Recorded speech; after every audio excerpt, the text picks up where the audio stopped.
C'est quand je voulais, c'était pas vraiment entreprendre, il n'y avait pas tout ça à l'époque. Il y avait un site qui s'appelait Adfly, où en fait tu gagnais je crois 5 $ toutes les 1000 vues, un truc du genre. Et en gros tu pouvais faire genre 200 € par jour, des conneries comme ça. Et en gros c'était un peu les débuts, comme quoi je me suis dit, j'ai envie de faire un petit peu d'argent pour être enfin autonome. Tu vois. Je suis passionné par la vidéo depuis tout petit. Aujourd'hui j'ai une agence de vidéo et je forme maintenant des gens dans ce métier de devenir monteur vidéo et vidéo activité. Ok. Je suis quelqu'un qui peut faire beaucoup d'efforts pour quelqu'un. On est parti là? On a commencé. Si t'en as écouté un, ouais, mais t'as écouté celui de Mathieu. Ouais, j'ai écouté celui de Mathieu. Ouais. Mathieu, on n'avait pas commencé encore la thématique. Faut qu'on se remette en jambes là, parce que ça fait. Ça fait 2 mois qu'on n'a pas tourné. Ah, ça fait un truc comme ça. Ouais. 1 mois et demi, on a tourné avec Mathieu, mais c'était pas pareil. Ouais, c'était une FAQ, il n'y avait pas d'invité, donc la dernière fois c'était Sonia. Ouais. Sonia, c'était quand? Début. Ouais, juillet. Ouais, c'est ça. Le 9 ou 10 juillet. Ouais. Faut qu'on se remette en jambes. Je sais pas si on va être bon. Mais si, bien sûr. c'est comme le vélo, ça. Ça s'oublie pas. Ouais, c'est ça. Donc le titre du podcast, c'est Père Castor, raconte-nous ton histoire. Ok. L'idée, elle est assez simple. C'est de dérouler. Parce qu'en plus, on m'a fait un retour en me disant j'adore cette image, ça me permet de me projeter intellectuellement.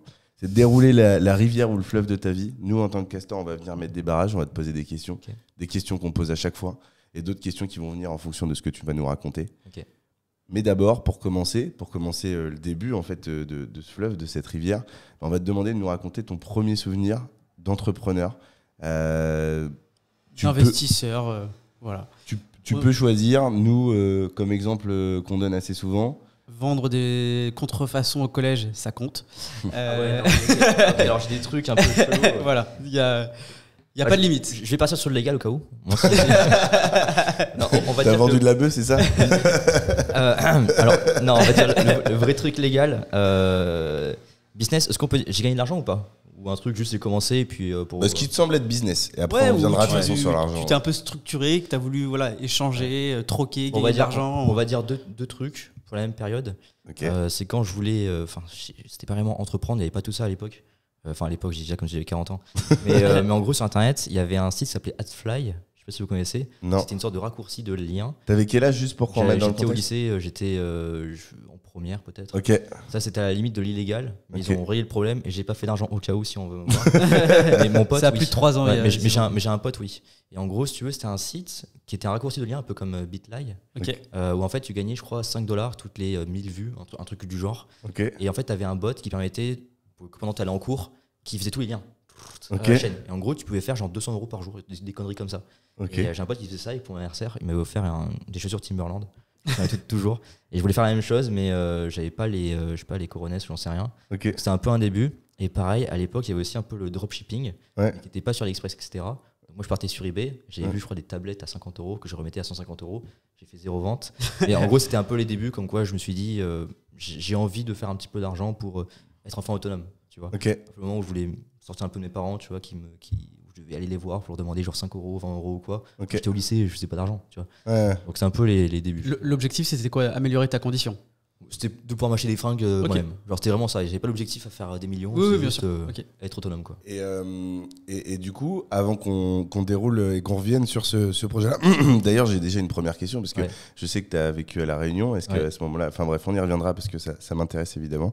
Mais est-ce qu'aujourd'hui, tu peux en 5 minutes, ou même un peu moins si tu peux, juste te présenter qui tu es, qu'on voit que tu es parti de cette idée de faire des... C'est quoi, McFly? C'était un truc avec des avions ou... Non, c'est juste un site qui s'appelle ad.fly ou ad.ly. Ok. Ah, c'était sur les publicités du coup? Ouais, c'était vraiment comme Bitly.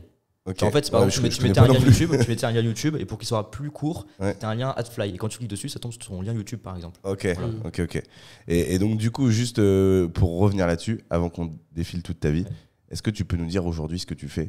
Qui est Alexandre Mérier? Ok, qui je suis? J'ai 25 ans, donc à 98, comme la Coupe du Monde, juste après. T'es de quand? Je suis du 16 juin. Ok. 16 juin. Okay. Je suis passionné par le montage. Donc t'as 2 étoiles. Ouais. Moi j'en ai qu'une par exemple. Je suis 29 octobre moi. Regarde. Non du coup, je l'ai pas vécu. Je suis dans le berceau, j'ai rien compris. mais en tout cas, j'ai 25 ans. Je suis passionné par la vidéo depuis tout petit. Donc vraiment depuis tout petit, chaque étape de ma vie, je faisais des vidéos sur tout n'importe quoi, des podcasts, des pranks, des jeux vidéo. T'as commencé à quel âge? J'ai commencé, j'étais en CM1.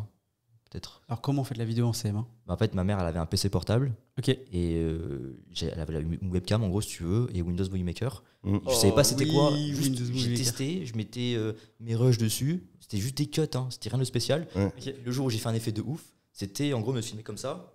Puis je laissais la caméra là et je bougeais là-bas. Il y avait une transition en fondu. En gros, je me téléportais. Tu vois, genre c'était n'importe quoi. Tu vois. Et, en fait, j'ai Tu commencé faisais de comme la ça. magie, quoi. Ouais, mais j'étais comme ça. Et après, j'ai fait des reportages. J'avais mon petit chien, moi j'avais un labrador. J'avais tout mon setup Airsoft. Je me baladais avec. Et mon autre frère qui me filmait, etc. Je faisais des reportages comme ça. Des trucs, je les ai plus malheureusement. Mais je faisais plein de trucs comme ça. Ok. Donc, bref, un peu Donc, parcours de vie. c'est vraiment par hasard. Non, La j'ai vidéo. toujours kiffé ça. Ok. Mais je pensais pas que j'allais en faire un métier. Pas du tout. Moi, c'était parcours après, fac de droit, etc. Ok, En tout on cas, va venir. Ouais, mais en tout cas, passionné depuis petit. 2012, je suis parti à La Réunion pour aller voir mon père, justement. Après le divorce, il a décidé de revenir à La Réunion, là où j'étais quand j'étais petit, parce qu'il était militaire. J'ai fait toute ma vie là-bas. Et on va dire, j'ai commencé à faire de la vidéo professionnellement quand j'étais là-bas, comme ça par hasard sur Fiverr et tout. Donc aujourd'hui, Aujourd'hui, j'ai une agence de vidéo ok. et je forme maintenant des gens dans ce métier de devenir monteur vidéo et vivre leur activité après. Ok, c'est ton activité principale? Ouais. Ok, c'est la seule qui te génère de l'argent ou t'en as parce d'autres à que côté? l'autre, l'agence, Ouais. on génère mais on touche pas l'argent. Genre je touche pas, c'est juste pour réinvestir. L'agence qui a pour objectif? En gros, si tu veux, quand j'ai lancé la formation, que j'ai quitté mon ancienne agence, Ouais. je trouvais ça un peu bête, avec tous les contacts que j'avais, les Ouais. monteurs et tout, de ne pas refaire profiter de mes compétences à d'autres. Ok, Donc j'ai réouvert ça, mais j'en parle pas forcément. C'est pas dans un but de faire pour l'instant un empire. ok. C'est vraiment juste dans un but de pouvoir prendre les Capitaliser gens. sur Faire tous les grossir la oui, société. voilà. Ok. Genre, je trouvais ça un peu bizarre de faire une formation et que derrière je puisse pas Ouais. continuer à refaire du montage. Je voulais avoir aussi la légitimité vis-à-vis des personnes. Aussi, ouais. Ok. Et même pour moi aussi, continuer à être dans le bain, quoi. Ok. Donc, Ok, ça marche. Bon, bah du coup, on va pouvoir revenir à notre départ. Ça commence quand et comment cette histoire? Si peut-être une petite dernière question quand même, même si on l'a dit tout à l'heure, c'est pas que tu veux pas, mais par des soucis contractuels, Ouais. tu peux pas tout divulguer. Est-ce que tu peux nous donner une fourchette à peu près, parce que les gens aiment bien, de la rémunération que tu arrives à percevoir, si tu veux, sur les 6 derniers mois ou pour avoir un ensemble global, une fourchette imprécise? Alors je peux parler de ma REM, pas forcément du programme. Ok. J'ai donné une grosse fourchette aussi. moi, je suis sûr qu'on peut se faire des idées comme pas d'idées ou quoi. Entre 10 et 30 000 par mois. Voilà. Ok, c'est C'est ce que moi je touche personnellement. Tu vois, c'est Ok. une grosse fourchette, je sais. S'il faut, c'est 9 900, je sais pas. En tout cas, non, c'est une grosse fourchette, mais voilà. Aujourd'hui, c'est la rémunération que tu te payes Que j'ai depuis- par rapport à la formation. Et t'es domicilié à quel endroit? Au Portugal, là. Ok. Voilà. Très bien. C'est une grosse fourchette, au moins. Je fais ce que vous voulez. Ok. Ok, ça marche. Bon alors, du coup, tu as commencé en première à faire ces sujets-là. Tu faisais déjà de la vidéo. C'est marrant, t'as pas cherché à développer une chaîne YouTube si t'aimais bien la vidéo? J'avais fait. Je suis Ok. monté jusqu'à 3000 abonnés. Ok. J'ai fait une vidéo à 100 000 vues. C'était comment faire des bébés. Voilà, pour dire à quel point j'étais dans un tu vois. Mais par contre, c'est une vidéo qui était tellement. En tout cas, je trouvais vraiment nulle. Que je crois, en termes de ratio, je crois qu'elle avait fait peut-être 1000 likes pour 500 dislikes à l'époque. Bon, à tel point, c'était vraiment pas ouf cette vidéo. Mais par contre, j'avais commencé Comment à faire poser- des bébés? Oui, c'était nul. Mais tu disais quoi? En gros, j'étais juste face cam, un peu comme Cyprien au Squeezie à l'époque, Ouais. avec ma GoPro et tout, donc grand angle. Et puis je disais comment faire des bébés. Je suis parti sur internet. Après, je me montrais genre ce lit en train de faire des positions un peu bizarres. et c'était. J'ai encore la vidéo en plus, mais je l'ai mis en non répertorié. Ah, Donc, le lien. Je l'ai énorme. encore. Mais je faisais plein de bêtises quoi. Et à l'époque de Vine, je faisais plein de Vine aussi. Ok. Des fois au lycée, on savait que je faisais ça. Au lycée, t'as pas 20 000 personnes qui fait des vidéos. Ouais, Quoi. ouais, Et donc quand je faisais une vidéo qu'on me filmait, Ouais. t'avais la plupart des gens qui s'arrêtaient pour voir ce que je faisais. ouais. Et je trouvais ça trop cool. Et je m'appelais Tante Germaine pour l'histoire. Tante Germaine sur. Ouais, c'était Eh, nul. tu veux rigoler? Et d'ailleurs, hier, j'ai pensé à nous. J'ai pris un café avec un gars et j'étais dans un bar Ouais. et il y a Daniel. Vous savez, la dame dame, qui a là 60 Oui, ans oui. avec. Tu vois qui c'est? Oui. Elle a une voix cassée. Elle est connue, elle a 2,4 millions sur TikTok ou un truc comme ça. Oui, Et- ça y est, je vois. et, Je me cours. Ouais. Ouais. Ouais, je vois. Et tu sais, qui était aide-soignante et puis qui a percé là il y a 3-5 ans. Ouais. Et bah, je l'ai croisé dans le bar. Du coup, je l'ai topé et je lui ai dit, ça te dirait pas qu'on t'interviewe sur le podcast? Elle a dit quoi? Et elle m'a dit, bah si, envoie-moi un message et tout, Oh, pourquoi pas, machin. Et donc, elle m'a donné le contact parce que tu sais, elle fait ça avec son neveu. Nous sommes à Paris. Son neveu ou je sais plus qui s'en Elle a occupe. son agent. Elle a un agent. Ouais, en quelque sorte. Et du coup, elle m'a dit envoie-lui un message et tout. J'ai pas réussi à gratter de numéro parce que je sentais qu'elle était pas très ouverte à ce que je prenne. Ou alors que par habitude, avec tellement de gens qui ont eu contact, on lui a dit faut que tu fasses ça, ça. Ouais, c'est ça.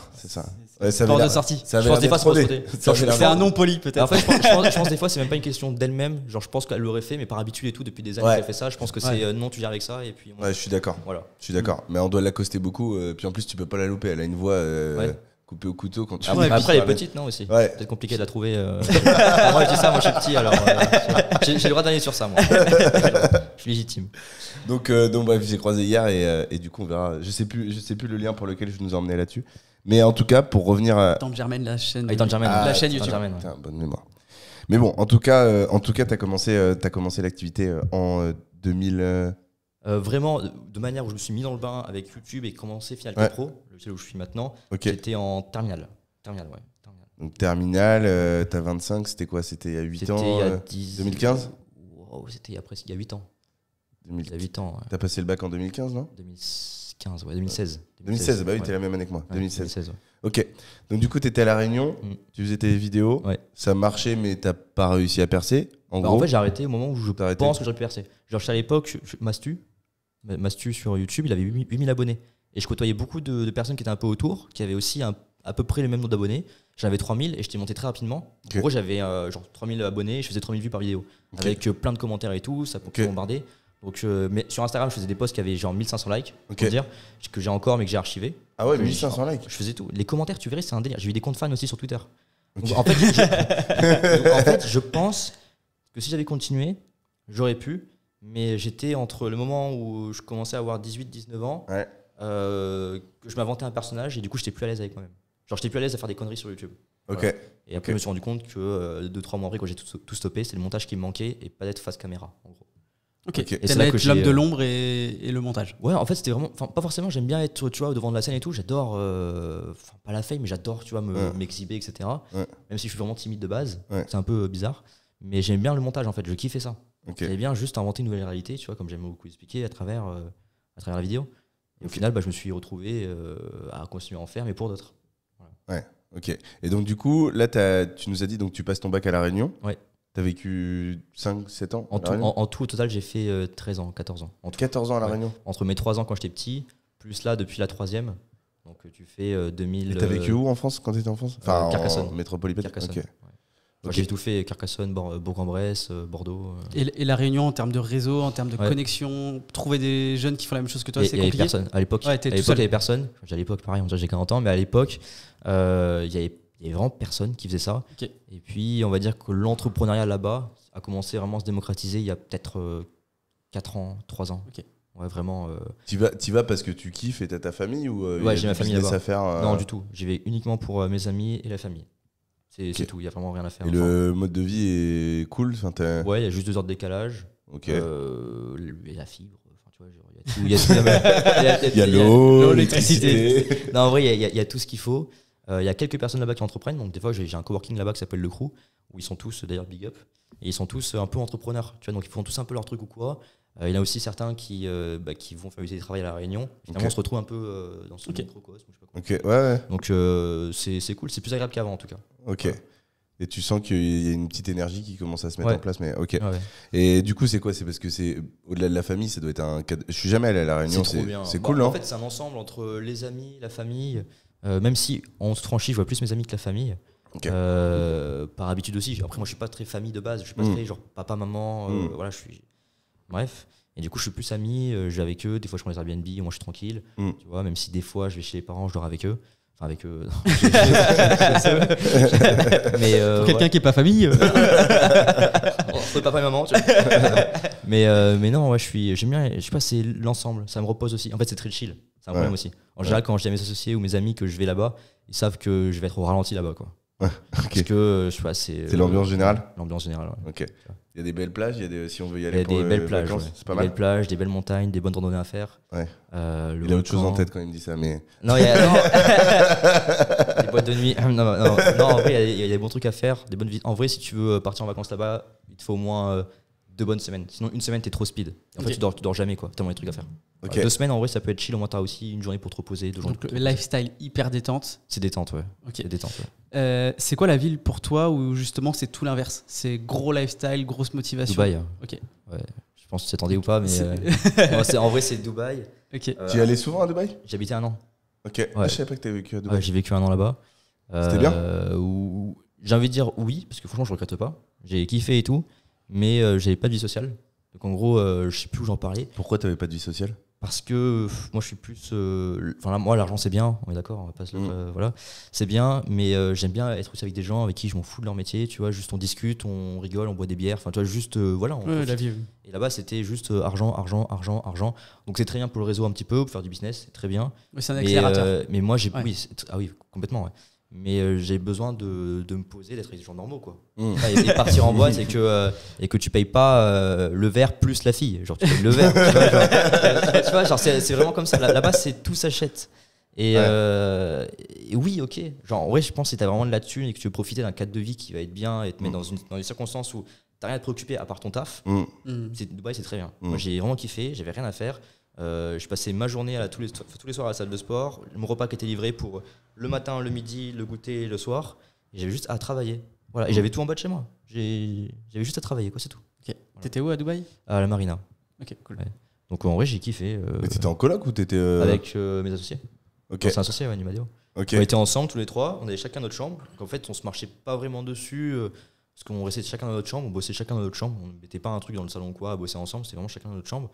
Et on se voyait pour manger, quelques fois pour aller au sport et pour faire des repas entre on y viendra après sur cette histoire de Numadeo, mais au départ ça devait être quand même excitant quand t'es arrivé à Dubaï, vous êtes dit on va prendre un appart, c'était il y a 2 ans?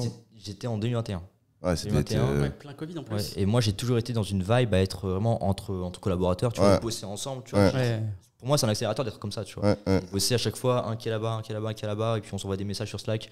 C'est bien, mais pour moi, c'est pas ce qui va te faire propulser, quoi. Moi, j'ai toujours été dans une vibe où on bosse ensemble, on se motive à fond, on fait des trucs ensemble, tu vois. Ouais, t'avais 23 ans, t'arrives là-bas, t'arrives à Dubaï, changement de vie total. Complètement, ouais. Rien à voir avec ce que je faisais avant, quoi.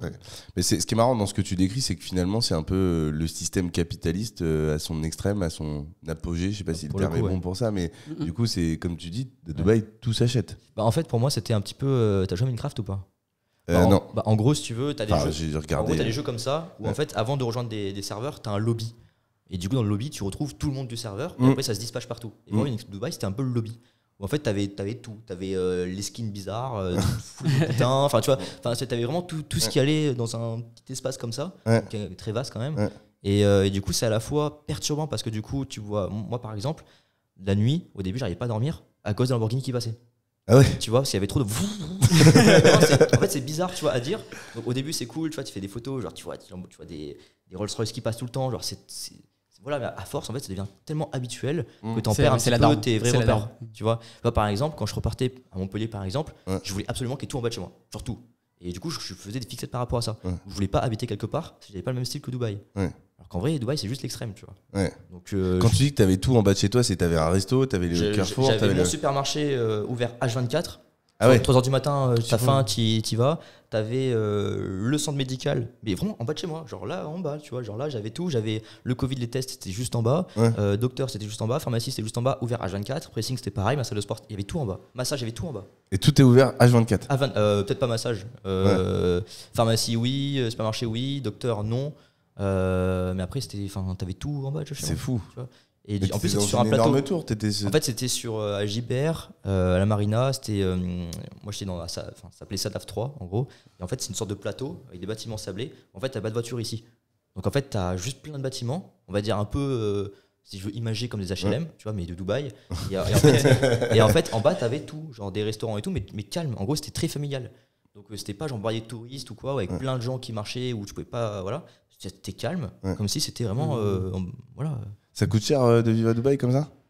Si je dois faire un calcul de dépenses, c'est entre 4 000 et 6 000 par mois, par personne. Ok. Tu vois, entre le logement, la bouffe, les conneries. C'est un peu augmenté là. Maintenant, oui. Il y a plein de raisons aussi, pour ça aussi que je suis parti. Même si c'était pas que pour ça, mais pour ça aussi je suis parti parce que juste après Covid, les prix ça allait. Et là maintenant c'est abusé. Ah, là, tu penses que ça fait x2 là à Dubaï entre 2021 et aujourd'hui? Je me souviens à l'époque, avant le Covid, on parlait un petit peu des gens qui faisaient niveau là-bas. Ils disaient qu'avant, tu avais des villas à 2 millions et pendant le Covid, ils sont passés à 1 million.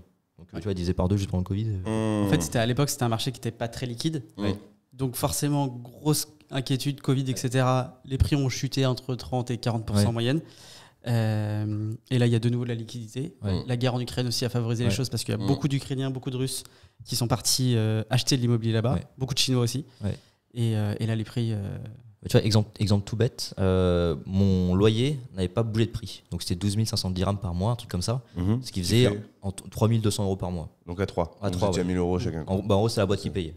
Et maintenant t'as un T2, t'as une chambre. Un an après, en payant toujours pareil 12 500 dirhams, on payait genre 3 700. Un truc comme ça. Donc tu vois, tu montes 500 euros de plus par mois, tu vois, en payant les mêmes dirhams. Enfin, tu vois, c'était. C'est la valeur de la monnaie qui s'est. C'est indexé sur le dollar. Et effectivement, il y a eu un moment donné où l'euro a faibli fort. Oui, j'en souviens. Et justement, j'avais passé un peu de temps à Dubaï à ce moment-là. Et on avait vu la différence. Ne serait-ce que la devise, effectivement. Les seuls trucs où là-bas je suis content et j'ai l'impression d'avoir gagné de l'argent, c'est sur l'or. Genre là, je fais un cadeau. La première fois, je fais un cadeau à moi-même, tu vois, c'est un 18 carats, tu vois, j'ai payé 300 euros. Et apparemment, en France, il vaut 600. Et en fait, là-bas, l'or, il est 2 fois moins cher, de ce que j'ai compris, qu'en Europe. Ah ouais? Pourquoi, je sais pas. C'est dans le vieux quartier de Dubaï, il l'a acheté, c'est ça? Non, c'est connu. Ouais. Tu pourras taper sur Internet, tu verras, l'or, il est juste moins cher qu'en Europe. C'est surprenant, ça veut dire que dans ce cas, tu achètes de l'or là-bas, tu le ramènes en France et tu le revends? Ou t'as pas le droit ou... Je sais pas, mais tu verras, je me suis renseigné et tout.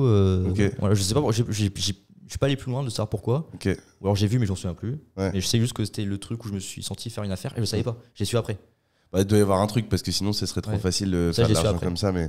Parce que tu vois, par exemple, en Colombie, la cocaïne est 80 fois moins chère qu'en France. Mais tu peux pas la ramener. Oui, ouais. Donc, non, ça me semble. Comment tu sais ça d'ailleurs? Parce que j'ai des copains qui sont très bons skieurs. Et du coup, qui étaient amenés à skier. Ils ont topé en France, ça vaut 80 euros. Le gramme, là-bas, le moins cher, ils ont topé 1,30 €. Ah oui. T'imagines? Oui. J'ai fait les calculs, j'ai dit c'est pas possible. Les mecs ils doivent être richissimes. Là-bas, je pense qu'ils la coupent pas non plus avec de la merde, quoi. Il paraît que c'était. Moi, j'en prends. Honnêtement, j'en prends pas, mais il paraît qu'il y avait. Il disait que c'était à peu près 4 fois plus fort que sur Paris. Ah oui, quand même. Et non, mais tu fais tes calculs. Je crois que j'ai calculé pour 10 kilos parce que tu sais, tu peux prendre j'ai une valise de 10 kilos. C'est vrai, t'es businessman, toi. C'est vraiment. J'ai calculé. J'ai fait un business plan. J'ai fait un appel à fond. Avec ta valise, hein. Tu faisais 786 000 euros de marge. De marge, hein, pas de chiffre d'affaires. Le chiffre d'affaires a été légèrement. Qui calcule ça? On a tous pris. J'ai pris mon téléphone, j'ai dit sans déconner. Non, mais Pablo Escobar, parti, on y va. Il devait avoir de l'argent, mais il n'a plus quoi savoir en faire. Il en mettait partout dans ses murs, il en enterrait aussi. Non, mais des trucs de fou. Et puis on a vu une de ces villas, je crois qu'il en a 900 ou 1000 en Colombie. Il y a 900 000 villas? Non, 900 ou 1000 villas. Mais déjà 900 villas, t'imagines le truc de fou? C'est énorme. On a vu une de ces villas, c'était monstrueux. Non, mais c'était un truc de ouf.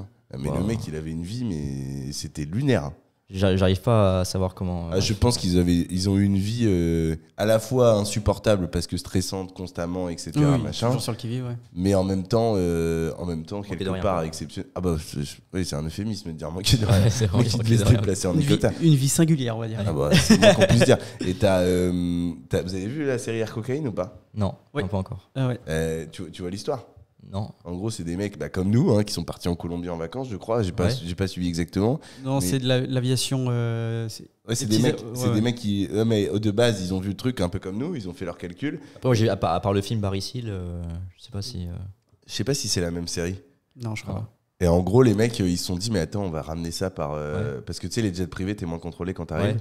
Et du coup, les mecs, ils ramenaient ça par jet. Ils remplissaient les jets et puis ils les ramenaient, je sais pas dans quel pays d'ailleurs. C'est une dinguerie. France. T'imagines? Et là, je crois qu'ils ont pris 30 ans de prison dans une île, je sais plus laquelle, mais dans les Caraïbes. Non, c'est pas stylé ça. Ils ont subi, mais t'imagines? Enfin, tu fais tes calculs, tu te dis, c'est pas possible. Tu ramènes 30 kilos, c'est bon. Bon, désolé, on t'a emmené sur Dubaï, la cocaïne, la Colombie, on t'a emmené partout. Bon, revenons à ton histoire. C'est vrai. Fac de droit suite à ton bac? T'as fait quel bac d'ailleurs? Bac ES, option Sciences Po. J'ai dit ça, j'ai eu 4 de moyenne, mais et au bac j'ai eu 13, donc ça va. Ah, ça va. Et du coup, fac de droit en France métropolitaine? C'est très drôle parce que j'avais mis sur Parcoursup plein de vœux, école de commerce et tout. J'ai été refusé, très content. Non, pas content du tout, c'est un euphémisme, c'est bref, vous compris. Et je suis parti en fac AES, premier jour, j'ai vu qu'il y avait de la compta, j'ai stoppé, je suis parti à une boîte qui était en droit, et j'ai changé, je suis parti en droit. En gros. Et mon père était encore plus content, du coup mon fils fait du droit. Donc je suis parti en droit, j'ai La tenu... compta, ça te... Non, j'ai tenu 6 mois, je pensais que j'allais tout faire, je me suis dit, en fait je voulais pas redoubler dans ma vie. Redoubler ou quoi que ce soit, ou avoir un échec j'étais un peu comme toi, moi. Et du coup, c'est marrant, quand je suis parti en droit, je me suis dit, qu'est-ce que ça va m'apporter le droit? Et du coup, je me suis dit, je vais être avocat d'affaires. Bref, j'étais à fond là-dedans et je voulais absolument faire ça. J'ai acheté plein de livres, je partais à la BU tous les jours. Bref, en total, j'avais des potes qui étaient en prépa droit et tout. Donc en vrai, j'étais sérieux. Jusqu'au jour où, en décembre, je passais partiel. Et puis, il y en a un, j'arrivais à 14h. Mes potes qui sortent, ils me disaient que non, c'était ce matin. En fait, je me suis trompé d'horaire. Ah merde. Et en fait, ça m'a saoulé, j'ai arrêté. Vraiment, c'était bon. Le grain de sable était important, là, il fallait que ça s'arrête. Du coup, ça m'a énervé. Donc là, on était en décembre. Et de décembre, du coup, à juillet, il n'y avait rien. Les prochaines rentrées, c'était en septembre. Donc, tu as quitté les cours? Donc, j'ai quitté les cours. Je pense pendant 2 mois. T'étais à La Réunion, tu nous as dit? J'étais à La Réunion. Ouais, ok. Donc là, pendant 2 mois, j'étais à fond sur Counter-Strike. Vraiment, je jouais à CSGO tous les soirs pendant peut-être 2-3 mois. Ton père a dû vriller? Bah en fait, franchement, il était un peu perdu. Il a démissionné un peu. Bon. Ouais. Et des fois, quand il venait me toquer le matin pour me réveiller, en fait, j'étais encore debout. Tu vois. Donc c'était un peu le truc là. Et puis un jour, j'avais des potes qui étaient eux en alternance et qui m'ont dit concept de ouf. J'étudie et je gagne de l'argent. Je me suis dit bon, stylé. Donc j'ai cherché à faire ça. Et du coup, j'ai fait de l'intérim pendant rien à voir, mais de l'intérim pendant 3 mois de je crois avril à juillet. Chez Weldom. Donc là on était en 2016, 2017 16 du coup. 17 du coup. 17 l'année d'après. Weldom bricolage. Ouais. Donc Weldom bricolage, rayon sanitaire. Donc il y avait des trucs que je comprenais pas, j'appelais mon collègue. Bref, et ça a duré 2-3 mois. Voilà. Et après ça, du coup, j'ai travaillé chez Colas. Donc, les travaux. Normalement c'était 2 ans, BTS assistant manager en alternance avec Colas. Et puis au bout d'un an, du coup, c'est là où j'ai commencé en parler à faire du montage vidéo. Et j'ai eu de la chance qu'ils ont été très compréhensifs. Pour leur dire j'arrête pour faire une école digitale. Là je passe plein de trucs mais c'était pour être rapide et mon père pas content, du coup il m'a viré de la maison et tout. Je passe un petit peu et en gros pendant 2 ans on s'est pas parlé avec mon père. Ah ouais? Du tout. En gros ça veut dire que quand je lui ai dit papa j'arrête le BTS pour partir dans un autre truc, au bout d'1 an, pas au bout de 2 ans, donc j'ai pas le diplôme ni rien, il voyait ça un peu comme un échec, en mode le droit j'ai stoppé. Là il m'a aidé pour entrer chez Colas et j'arrête. C'était un peu une honte, tu vois. Et pour continuer à faire des études, mais dans le milieu du digital, pour continuer dans cette voie du montage vidéo. En gros. Bon, j'ai rien appris, spoil, mais un petit peu pour confirmer que t'inquiète pas, j'arrête pas les études. Et voilà. Et du coup, en parallèle, du coup, j'étais à fond là-dessus. Pendant 1 an, j'ai touché le chômage. Attends, t'avais quoi? T'avais un logement grâce à ton alternance? C'était un truc de ouf, parce que, anecdote, il m'a dit en gros, j'y ai des chiffres au hasard en termes de date. 15 septembre, en gros, il m'a dit 1er octobre, tu quittes la maison. En gros, j'avais 2 semaines. J'avais 2 semaines en gros pour chercher un endroit. Et ta maman, elle était à Carcassonne? Elle était à Arras, dans le Nord. À Arras, en métropole. Pas la même ambiance, quoi. Pas du tout, ouais. Et en fait, je cherchais plein de solutions. Qu'est-ce que je fais? J'ai appelé plein de potes pour leur dire excuse-moi, je peux pas rester 2 semaines chez toi. Bref, je savais pas quoi dire. J'étais au fond du trou. Et j'avais une copine à ce moment-là qui m'a dit écoute, genre 2 jours avant la date butoir, qui me dit écoute, ma mère, elle a plein d'appartements sur la Réunion, dont un qui est dispo, donc à Saint-Denis et tout. C'était un peu plus loin que là où j'habitais. C'est un peu la ville référente locale. C'est la préfecture. C'est la préfecture, ouais. Et en gros, j'y vais, un petit studio et tout, mais genre très très bien. Voilà. Tu voulais pas vivre avec ta copine? Elle était encore mineure à ce moment-là. Elle était encore mineure à ce moment-là. Elle avait 9 ans. Non, à passer le bac. Du coup, il n'y avait pas encore ça. Mais toi, t'avais quel âge? T'avais 20 ans? Ouais, donc en fait, on avait genre 3 ans de différence. Ouais, donc c'est pas non plus. Non, mais nous, on porte pas de jugement. Ouais, donc, voilà. Et très mature et tout, bref. Elle mettait du rouge à lèvres. Non, genre, vraiment une fille incroyable. Que j'ai encore des nouvelles d'elle, mais vraiment incroyable et tout. Et là, je découvre ça. Il m'aide un petit peu pour le déménagement. Bon, j'avais rien, j'ai juste un matelas. Et finalement, il s'avère que je prends cet appartement-là pour 1 an sans payer de loyer. Ah ouais. Donc sympa. Une dinguerie, tu vois, genre ça. Pas rancunier les parents qu'ils soient mineurs et toi majeur. Non, pas du tout. Genre non, enfin vraiment, j'avais très peu d'âge de différence et tout. Mais c'est juste pour dire qu'en gros qu'elle pouvait pas. Elle est venue vivre avec toi dans la foulée ou non, pas du tout. T'es tout seul pendant 1 an? On se voyait genre le week-end, des trucs comme ça et tout. Ou des fois je venais chez elle, tu vois. Par exemple pendant le gilet jaune, je suis parti chez elle pendant 2 semaines. Oui, parce que c'était chaud là-bas, non? En fait, pendant 2 semaines, 3 semaines, tu bougeais plus. Ah ouais? Parce que sinon, tu faisais rire la voiture, sinon il y avait des barrages, c'était la mort. En fait, tu bougeais pas, c'était plus simple. Okay. En gros, moi, je me suis réfugié chez elle pendant 2 semaines. Okay. Et en gros, pendant 1 an, je peux payer le loyer. Voilà. Sympa, hein? Ouais. Et quand on s'est séparés, bon, il y a eu plein de trucs. Évidemment, j'ai commencé à payer le loyer. De toute façon, on s'est séparés, mais pour plein de raisons aussi, parce que je commençais à gagner de ma vie. Donc, c'est pareil, c'est logique que maintenant, merci, je veux payer maintenant. T'es resté longtemps dans cet appart? Je suis resté 2 ans, 3 ans, quand même. Ah oui, quand même. 2 ans, 3 ans. Bah, quand j'ai quitté La Réunion officiellement en 2021, j'étais encore dans cet appartement-là, justement, avant Dubaï.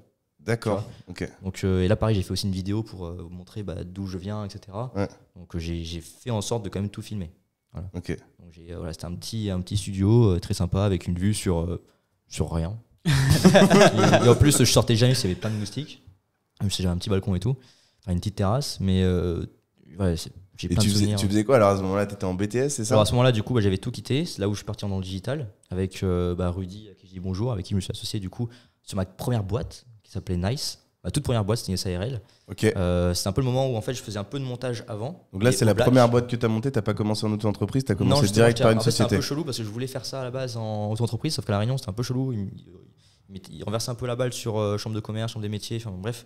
Et du coup, moi, c'était au black au début. Bon, j'ai rien fait de spécial au black, genre c'était juste manière 2. Et puis. T'as commencé. C'est quoi la date à peu près de la première fois où t'as facturé pour du montage vidéo? Premier client, ouais. Facturé ou reçu de l'argent? Différent. Reçu de l'argent. Reçu de l'argent, c'était en 2017, je crois. 2017. Et j'ai créé ma boîte du coup avec. Ah oui, donc dès finalement, même quand t'étais en droit ou au moment où juste après, je faisais mes premiers euros, mais c'était ridicule, je faisais peut-être 20 euros par mois, tu vois. Genre c'était vraiment peanuts. C'était peanuts. Donc c'est pour ça, et moi je préférais dire aux gens, bah les gars, écoutez, d'abord testez votre 20 produit. euros par mois, tu faisais quoi? Enfin, je dis 20 euros par mois, mais je commençais, je crois que moi je faisais 20 balles, après j'ai fait peut-être 100 balles. Oh, c'est une vidéo par-ci par-là, genre à 5 euros. Genre c'était des trucs à la con. Si on te fait appel à toi aujourd'hui, tu fais toujours des montages pour 5 euros? Non, plus maintenant. Je pourrais pas te dire, ça dépend. Tu vois, des vlogs en ce moment, je facture entre 1000 et 1500. Le montage, pas le tournage, le montage. Ou avant, j'étais à 20 euros. Tu vois, et pareil, j'avais pas les mêmes compétences et c'était pas le même rendu. Tu fais que des montages que de l'horizontal ou si tu t'es mis aussi un peu au vertical? Vertical, je commence à en faire, mais pour moi. En gros, quand je fais pour d'autres, je crée le brand, donc la façon de sous-titrer, etc. Et après, je délègue à mon équipe. Voilà. Et quand c'est pour moi, j'ai préféré ne pas déléguer et faire moi-même le montage, vu que c'est mon image. Et comme ça parle de montage, je préfère le faire moi-même. Tu veux maîtriser ce que tu dis. Ouais, c'est moi qui fais mes réels. Okay. Combien de temps un réel à faire? Je mets. Attends 2 secondes. Je vais faire un truc de ouf. Parce que j'ai mon alarme tous les midis. En fait, à chaque fois à 12h05, faut me rappeler de manger. J'ai une alarme. Moi, j'ai pas besoin de ça. On va le garder, sinon on va même pas couper au montage. Mais tu vois, moi j'ai une alarme mais biologique. Mais moi j'ai à 12h05. Là j'ai faim et ça fait une bonne demi-heure. Par contre, c'est très bien parce que ça nous donne une petite idée du timing. C'est parfait. En fait, à chaque fois c'est comme ça. Je me suis dit, pas que j'oublie, mais tu sais, des fois je travaille et je me rends compte qu'après à 13h je mange ou à 14h. Donc, et en fait, je me suis dit, je vais mettre ça, au moins je suis sûr que ça me m'énerve et il faut que je mange quoi. Voilà. Ok, donc là il faut qu'on arrête et que tu aies mangé? Non, c'est psychologique. En vrai, je mange toujours à 13h. Donc, putain, c'est la première fois que j'entends ça. Ah ouais? Une alarme pour bouffer, moi j'ai une alarme interne. Hein. Enfin, non, moi j'ai une alarme et tout, je sais pas pourquoi, mais j'ai une alarme. Ça fait 3 mois, je crois, 4 mois. Ok. Moi pourquoi, je sais pas. Donc du coup, tu disais que tu faisais tes réels, que tu faisais tes montages aujourd'hui. Moi-même, ouais. Okay. Et je préférais pas déléguer ça parce que comme c'était mon image et tout. Et puis tu veux maîtriser ce que tu dis précisément, c'est normal. Ouais, aussi, ouais. Et du coup, c'était quoi à peu près les chiffres en 2018, 2019? Moi j'ai tous les chiffres. En gros, si tu veux, quand j'ai commencé, je crois en 2017, je sais plus, 2017, 2018, je crois que j'ai fait 2017 ou 2018. 2018, c'est on s'en fout. Je crois que j'avais fait 5000 € dans l'année. D'accord. Donc vraiment ridicule, c'était vraiment mes débuts pour tester. Okay. Je trouvais ça pas mal de faire ça à côté de mon alternance, donc incroyable. Donc tu faisais du montage vidéo aussi dans une autre boîte à côté? J'ai fait des stages. Stage? T'avais pas d'alternance? Ça qui est très drôle, c'est que quand j'ai fait du coup mon alternance dans le bachelor digital, en gros t'avais 1 an de formation continue et 2 ans d'alternance.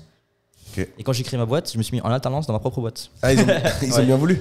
En fait, comme on était 4 dedans, le gérant qui était en gros le tuteur, du coup, on a pu faire ça comme ça. C'est un peu space parce que du coup on était 4 associés, dont un gérant qui était formateur et 3 de la même classe. Et du coup on s'est tous mis en alternance dans notre boîte à nous. Okay. Donc c'était une anecdote assez cool quand on disait à l'école justement. Il ne demande pas le cabis, hein. Il demande le maître de stage. Hein. Nous à Audencia, j'avais voulu me mettre en alternance chez Antimo. C'était pas possible. Alors, mais si tu leur avais, si t'avais rien dit. Non. Le problème à Audencia, c'est qu'ils voulaient que la boîte, tu pouvais être en alternance que dans des boîtes qui existaient depuis plus de 3 ans. Ah ouais, non, j'ai pas eu ça moi. Donc c'est pour ça. Okay. J'ai pas eu ça. Moi, c'est juste qu'il fallait que notre tuteur ait plus de diplômes que nous, un truc comme ça. Okay. Et c'est tout, je crois. Et du coup, c'était notre gérant qui était le tuteur. Voilà. Quand on a créé la boîte, ça donc là, vous êtes full travail pour la boîte, quoi. Ouais, mais en fait, c'était notre rémunération et ce qu'on faisait. T'arrivais à te payer convenablement? Alors, je me payais 900 € par mois en mode. T'avais les aides en plus? Peut-être pas à l'époque. J'avais pas d'aide. Non, j'avais pas d'aide. Je me payais 900 € par mois plus 900 € de prime. Donc, en gros, je t'ai payé 1006. Ok. 1008 peut-être, non? 900 plus 900. Non, je t'ai payé 1006, je sais. Ok, bon bah du coup ça devait être... Du coup, j'étais peut-être 900 et 600, alors un truc comme ça. 700, mais... 700, ouais. Mais c'était un truc comme ça. Je sais que j'avais 900 de fixe et à la fin, je touchais 1006. Voilà, ça, je sais. Pendant du coup 2 ans. Et du coup, pendant 2 ans, en gros, avec cette boîte-là qui était ma première boîte, j'étais payé ça. Et en fait, tu faisais plus en business ou... Ouais, en gros, on s'est dissocié à cause de ça. Parce qu'en gros, on était 4 copains. D'accord. Avec qui j'ai encore contact avec 3 sur 4. Ok. Voilà. Et 2 sur 3. Ah, vous étiez 5 au total? On était 4. Donc 2 sur... Ouais, du coup, 2 sur 3. Ouais. Donc 2 sur 3. Et en fait, on était 4 copains. Ouais. Et dont moi qui faisais de la vidéo, un qui faisait du trading, un du dropshipping et un des sites web. Donc en fait, on était juste en mode, par exemple, moi je vais faire de la vidéo, ça va apporter du cash pour réinvestir en dropshipping et après réinvestir l'argent en trading. C'était un écosystème, quoi. Ouais, mais en fait, du coup, en vidéo, moi qui avais le business du coup le plus stable, bah du coup, je faisais tout dessus. J'avais pas d'argent pour les stagiaires vu que ça partait dans le salaire des autres. Et en fait, c'était un gros schmilblick où pendant 2 ans, en gros, je faisais que carburer tout seul. Où en gros, mon argent. Et il cramait. Il contribuait du coup au salaire de tout le monde. Donc c'est un peu spécial. Donc en fait, on s'est dissocié à cause de ça en disant, mais les gars, il y a un souci. Comment t'expliques le fait, a posteriori, on va y venir parce que t'as une deuxième histoire qui est similaire, je crois. Ouais. Comment t'expliques que je te challenge un peu sur la question, mais tu te sois fait avoir, et une fois c'est entendable, mais que tu te sois refait avoir une deuxième fois derrière? Je sais pas, en fait j'ai toujours été confiant. Ouais. Peut-être le tort, c'est que je regarde pas assez les papiers, je regarde pas assez. De base, tu fais confiance. Ouais, en fait, je fais confiance parce que j'étais plus dans l'idée d'avoir une aventure et kiffer. Et puis voilà. Et en plus, il y a eu plein de circonstances qui ont fait que quand j'ai quitté mon ancienne boîte pour la nouvelle, du coup mon ancienne maintenant, j'étais perdu de ouf. Moi, ce que je voulais, c'était juste m'en sortir. J'étais à 2 doigts de demander à un mec très connu que je dirais pas le nom, que j'arrête tout pour bosser qu'avec toi exclusivement. Voilà, en me disant je reste avec toi. Parce que j'étais perdu. Un de tes meilleurs potes aujourd'hui? Un bon pote, ouais. Okay. Mais du coup, j'étais perdu. Et au final, il y a eu ce nouveau rebondissement, on va dire, avec cette nouvelle opportunité et tout. Est-ce que parce que là, aujourd'hui, pour le coup, tu t'es un peu peut-être fait avoir sur ces 2 aventures-là? Ouais, en fait, c'est un peu une guerre froide. C'est très bizarre. En fait, c'était très doux. Genre, c'était pas directement avec insultes ou. C'est pas frontal, ouais. Ouais, il n'y a pas eu non plus genre des pertes de genre 100 000 €. Enfin, tu vois, genre, c'était pas un gros truc. Mais c'était surtout. C'était juste que tous les mois, tu générais 5-6 000 et ça payait 4 personnes. Ouais, c'est ça. Ça, c'était pour la première boîte, du coup. Et bon, c'était pas non plus beaucoup d'argent. Donc en soi, on s'est dissociés. Et moi, le plus important de ce que j'en ai tiré, parce que moi, je reste toujours positif, c'était ce que j'ai appris et les contacts que je me suis fait. C'est tout. Parce que même si j'habitais à La Réunion et que tout se passait à La Réunion, bah, je partais quasiment tous les 3-4 mois en métropole du coup, pour faire des tournages, etc. C'est là où j'ai rencontré beaucoup de monde. Et quand du coup on a lancé Numadeo pour en revenir, bah, j'avais déjà tout ce. Donc Numadeo, t'as terminé ton bachelor. En gros, ça s'est passé. Tu l'as validé. Pour être donc très 2020. Direct, ça s'est passé fin 2020, début 2021, où là, avec l'expert comptable et tout, on était 4 associés à La Réunion en train de se dire on quitte tout et puis on vend les parts et tout le bordel. D'accord. Vous avez revendu à quelqu'un? Non, bah en fait, si tu veux, actuellement, c'est Anthony et Rudy, Motivation France. Qui en fait, pour l'idée, il y en avait un qui devait remplacer un autre. Donc un rachetait des parts de l'autre. Et au final, ça s'est passé, on est tous partis en couille. En mode, on arrête tout. Et puis il n'y en a que 2 qui récupèrent les autres. Et nous, on est tous partis en gros. Voilà. Donc ceux qui sont restés, c'était Anthony et Rudy, en gros, pour l'histoire. T'allais dire spoil? Et spoil, en fait, j'ai rien gagné forcément en termes d'argent. C'était juste sorti du truc. Ouais, je suis juste sorti du truc. Et c'est vraiment ce que je voulais. Même quand je suis parti du coup de Numadeo, juste me barrer. C'était vraiment juste ça. Je voulais pas d'argent, en fait, pas que je voulais pas d'argent, j'en voulais, mais j'en ai pas eu. Mais tu voulais que ça s'arrête. Pour moi, le plus important, c'est ma santé mentale. Je voulais juste que ça s'arrête. Plus de nouvelles, je voulais juste me barrer, quoi. Voilà. Et c'est la meilleure décision que j'ai jamais prise, je pense. En tout cas, je suis très content. Mais juste, du coup, j'ai perdu des années à contribuer à un gros projet, à bosser, à pas d'heure, à faire des burn-out, tu vois, à essayer de tout donner, tu vois. Tu bossais beaucoup? Je pourrais pas t'expliquer comment, mais surtout la charge mentale. En gros, c'est-à-dire que toutes mes journées pendant 2 ans, c'était que ça. Je prenais pas de vacances parce que je pouvais pas, tu vois. Donc des fois, oui, je partais peut-être 2 jours en mode repos, etc. parce qu'il faut se poser, quoi.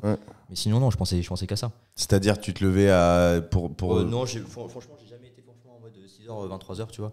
Plus qu'en gros, moi, je suis très créatif comme taf. Donc ça veut dire qu'en longueur de journée, même si des fois ça prend 4 heures pour faire un montage, c'est énergivore de ouf. Et quand j'en faisais 2 comme ça par jour, en fait c'est mort. C'est pas comme des podcasts où tu fais des cuts, etc. Là c'était que du créa, plus des fois faire des retours avec l'équipe, les former et tout. Genre c'était un gros bordel, c'était une grosse charge mentale. Donc c'est à dire que la qualité en gros de la boîte tenait en gros sur moi. Donc la première boîte, tu te souviens à peu près des chiffres d'affaires que tu générais? On avait fait un truc genre 200 000 euros de chiffre pour 200 000 euros de dépenses. La première année? Ouais, parce qu'en gros, avec le dropshipping et tout le bordel. En gros, tout était dans la même boîte? Tout était dans la même boîte. En fait, tout était dans la même boîte. Et j'avais fait les calculs. C'était pas en France? C'était en France, c'était une SARL. Ici. Ok. Ouais, spoil, la boîte un peu chelou, avec sa comptable, ils ont dû péter un câble avec tous les statuts et tout. Le statut. C'était un gros bordel. Et par contre, en vidéo, j'avais calculé, j'avais fait 70 000 en 2019 ou 2020. Donc là, sur les 200 000 de chiffre d'affaires, tu contribuais à hauteur de 30%. Ouais, 70 000, ouais. Ok. Ouais, 70 000. Et après, 28, le reste, c'est du dropshipping. Après, ouais, il y avait un jour, on avait fait 30 000 euros en une journée de chiffre d'affaires, tu vois. Mais en fait, au final, avec les calculs et tout, en fait, on a jamais gagné d'argent, vraiment. Tu vois. Donc, et pareil, je me suis jamais vraiment fait plaisir, tu vois. Donc, sa première année, deuxième année? Et du coup, je me permets, dans cette boîte, vous étiez structuré où le dropshipping, c'est toi qui faisais les vidéos et les. Juste, alors c'était très bizarre. Pour le dropshipping ou pas forcément? C'est ça le truc qui était chiant. Est-ce que vous arriviez à faire un petit écosystème où chaque. On a essayé. Finalement, j'avais pas le temps, donc je pouvais pas gérer ça. Donc en fait, le mec. C'était dommage parce que quelque part la valeur, elle était là. Je sais. Mais moi, c'est ce que je voulais au début. C'était peut-être juste créer juste une boîte en fait, et pas une association. C'est très chelou, tu vois. Et du coup, non. En fait, on avait le mec qui faisait des sites web, il aidait celui qui faisait du dropshipping pour le SAV. Sauf qu'à la fin, on s'est rendu compte que le mec qui gérait le dropshipping gérait déjà très bien ses process, donc il préférait recruter sur Malte, etc. Oui, bien sûr. Et au final, t'en avais un qui branlait rien, un qui faisait du dropshipping et qui avait fait genre 70 000 euros en 3 jours de chiffre d'affaires. Attention, qu'après on a tout reperdu après en pub et tout les mois d'après. Et moi qui faisais un business qui était stable. Tu vois, donc en gros, mon argent servait à avoir du budget pub en gros, etc. Tu vois. Et à la fin, on a tous pété un câble. Tu t'en rendais compte? Oui et non, tu sais, genre pour moi c'était les copains. Tu vois, donc ça veut dire que tu me fais confiance pour la vidéo, je te fais confiance pour le site. Si tu merdes, je prends aussi la responsabilité du fait que je t'ai fait confiance. Tu vois, donc j'étais pas du tout dans l'optique de putain tu fais chier, etc. Tu vois, j'étais vraiment dans l'optique, ok tu l'as fait, t'as fait du chiffre, là t'as merdé. Et j'étais jeune aussi, tu vois, donc voilà. Et à la fin on a tous pété un câble. Le mec avec qui je suis resté en très bon terme, c'est le mec qui fait du dropship. Parce que même lui en fait depuis le début il faisait déjà des chiffres avant, donc il comprenait pas pourquoi s'associer. Mais c'était vraiment l'aventure à la base. C'était pas une question de chiffres ou quoi, j'en voulais en faire. C'était la coloc où on bosse quoi. Ouais, c'est ça. Ok, trop cool. Donc voilà, au final, on s'est tous dissociés. En 2020? Du coup, début 2021. Donc ça, vous étiez à la Réunion là? On était à la Réunion. T'es parti. En gros, t'es parti parce que justement, t'avais le projet Numadeo ou t'es parti, t'avais rien? Pour l'histoire, j'ai quitté cette boîte du coup fin 2020, début 2021. D'accord. On va dire que 2 mois avant, je parlais déjà avec Cédric. D'accord. Voilà, vous pouvez dire que Cédric qui est un des. Qui est le fondateur avec moi de Numadeo. D'accord. Et en gros, si tu veux, avant ça, il faisait déjà un peu sa boîte et tout. Donc il avait un business lui à abonnement. Et moi, j'étais pas abonnement. Donc en gros, c'est-à-dire que si j'étais pas là pendant un mois, il n'y avait pas d'argent. Il faisait du montage vidéo? Il faisait déjà du montage, ouais. Depuis peut-être. Lui, ça faisait. On s'est connus avec Cédric il y a 4 ans, 5 ans. Parce qu'on bossait pour la même personne. Ok. Et en fait, il s'avérait que moi, je me suis lancé et j'ai vraiment lancé ce truc-là du montage vidéo en étant juste créatif. Et lui, c'était plus le mec, genre carré, tu vois, à faire des bons trucs, des bons process et tout, mais il n'avait pas forcément la créativité que j'avais. Donc c'est-à-dire qu'il avait un niveau en montage, mais il n'était pas bon comme moi en montage. Et du coup, juste avant qu'on se dissocie tous, je voulais que Cédric rentre dans ma boîte que j'avais du coup à La Réunion, pour qu'il nous aide, etc. Et qu'on se dise, viens, on fait un truc ensemble. Tu vois. Et au final, avec tout ce qui s'est passé, j'ai tout quitté. En janvier 2021, je connaissais beaucoup Alec depuis très longtemps. Je l'ai contacté pour lui dire mec. Tu l'as rencontré comment? Ça fait depuis 2019 à La Réunion. Il était venu pour un séminaire. D'accord. Donc pendant 4 jours. En 4 jours, je l'ai charbonné et tout. Okay. Je lui ai dit mec, faut qu'on bosse ensemble. Tu vois, et du coup, on bossait ensemble et tout. J'ai fait plein de trucs pour lui, etc. Et en janvier 2021, je l'ai appelé. Je lui ai dit mec, je suis dans la merde. Je vais me dissocier de mes autres. Donc Alec lui a aussi vu une opportunité, tu vois. Donc je me dissocie, j'en ai marre. Je sais pas quoi faire, je suis perdu. Vraiment, je suis perdu. J'ai envie de me barrer en fait. Et du coup, il m'a dit ça tombe bien, j'ai un film à faire, le film entrepreneur.com. J'ai un film à faire, viens. Il m'a payé le billet d'avion, genre dans la foulée. Je suis parti à Londres, justement. Et quand je l'ai appelé, je lui ai dit écoute, je pense que tout seul, ça le ferait pas. Parce que pour un film et tout, ça demande beaucoup de temps et d'énergie et tout. Je devais faire du montage, tournage et tout le bordel. Je lui ai dit je dois peut-être m'associer avec quelqu'un qui est à Colmar, donc Cédric. Si tu veux, on le rencontre. On s'est jamais vu en vrai avec Cédric. On le rencontre et tout, puis on fait au moins le film à 2. On demande pas d'argent, juste on est pris peut-être 2000 €. Juste viens, on fait ça, on se vide la tête et on vient à Londres. Voilà. Donc en gros, péripétie, Cédric il a pris 2 jours pour venir à Londres parce qu'il y avait les neiges, etc. C'était un gros bordel avec les trains. Moi j'arrive à Londres, j'attends 2 jours, Cédric il arrive, on fait le film ensemble. Moi je fais le montage, etc. de tout le film. C'est un boulot énorme de faire un film. J'ai réussi, franchement, je sais pas comment j'ai fait. Tournage, on a eu pour 2-3 jours, avec les pubs aussi qui allaient avec. Et je pense que le montage des gros trucs principaux, ça a pris genre 1 semaine. Donc j'ai fait tous les gros trucs artistiques en 1 semaine. Et après tout le reste, donc tous les petits détails à la con, ça a pris en tout, je pense, 1 mois. Ok. En tout, pour sortir tout ça. Donc franchement, vraiment très cool. Et ça où justement. Mais t'as charbonné pendant 1 mois dessus. Ouais, enfin Cédric et moi. En gros, tous les trucs étaient un peu juste de la colo et des cuts ou quoi. Vu que le film se séparait en 2 parties entre l'aspect artistique, musique et tout, et après le reste c'était des trucs un peu comment ça, alternatif. Non, quand on clique dessus. Interactif. Interactif. Ah, vous avez fait un film interactif. Ouais. Et en fait tous les trucs étaient des détails comme ça où t'avais genre un peu genre Black Mirror quoi. Un peu ouais. Ok. Ouais. Même délire et en fait qui marchait très bien d'ailleurs. Il y a une plateforme où quand tu cliquais ça mettait vraiment bref. Et tous les détails comme ça c'est Cédric qui l'avait fait. Voilà. Et ça a donné quoi ce film d'ailleurs? Il est toujours disponible, on peut le trouver? Il est toujours disponible je crois. Sur YouTube, Non, c'est sur le site entrepreneur.com. Ok. Voilà. Je sais pas si c'est encore disponible, je sais pas longtemps, je peux aller voir le site. Mais il a bien marché ou en gros, c'était un film qui sortait en ads. En gros, c'était vraiment, ils faisaient des ads. Donc après, les gens aillent sur le film et après, du coup, tu choisissais par exemple, est-ce que tu veux appuyer le rouge, appuyer le bleu à la fin. Et en fait, si tu voulais ça, tu partais sur une formation qui était A et si tu prenais B, tu partais sur une formation qui était B, en gros. Donc il y avait vraiment un gros truc, un gros travail derrière. Une espèce de fenêtre par la vidéo. Exactement. Quoi. Trop bien. Sous un film en fait. Okay. Et franchement, c'est une bonne alternative. Et du coup, c'est là où à Londres, on s'est dit, les gars, on fait une boîte. Tu vivais de quoi à ce moment-là? T'avais pas d'argent? Là, justement, à ce niveau-là, j'avais plus rien. À ce moment-là, j'avais plus rien, j'avais plus ma boîte. T'avais 1000 balles sur ton compte ouais, peut-être 2 ou 3 000, ouais, j'avais que dalle. Et t'es parti à Londres comme ça avec des gens c'est Cédric c'est Alec qui m'a payé, les voyages, etc. Il m'a payé la bouffe et tout le bordel. Mais du coup, tu savais que t'allais être dépendant de lui financièrement au moins pendant quelques mois. Du coup, je suis resté là pendant 2 semaines avec lui. Pendant 2 semaines.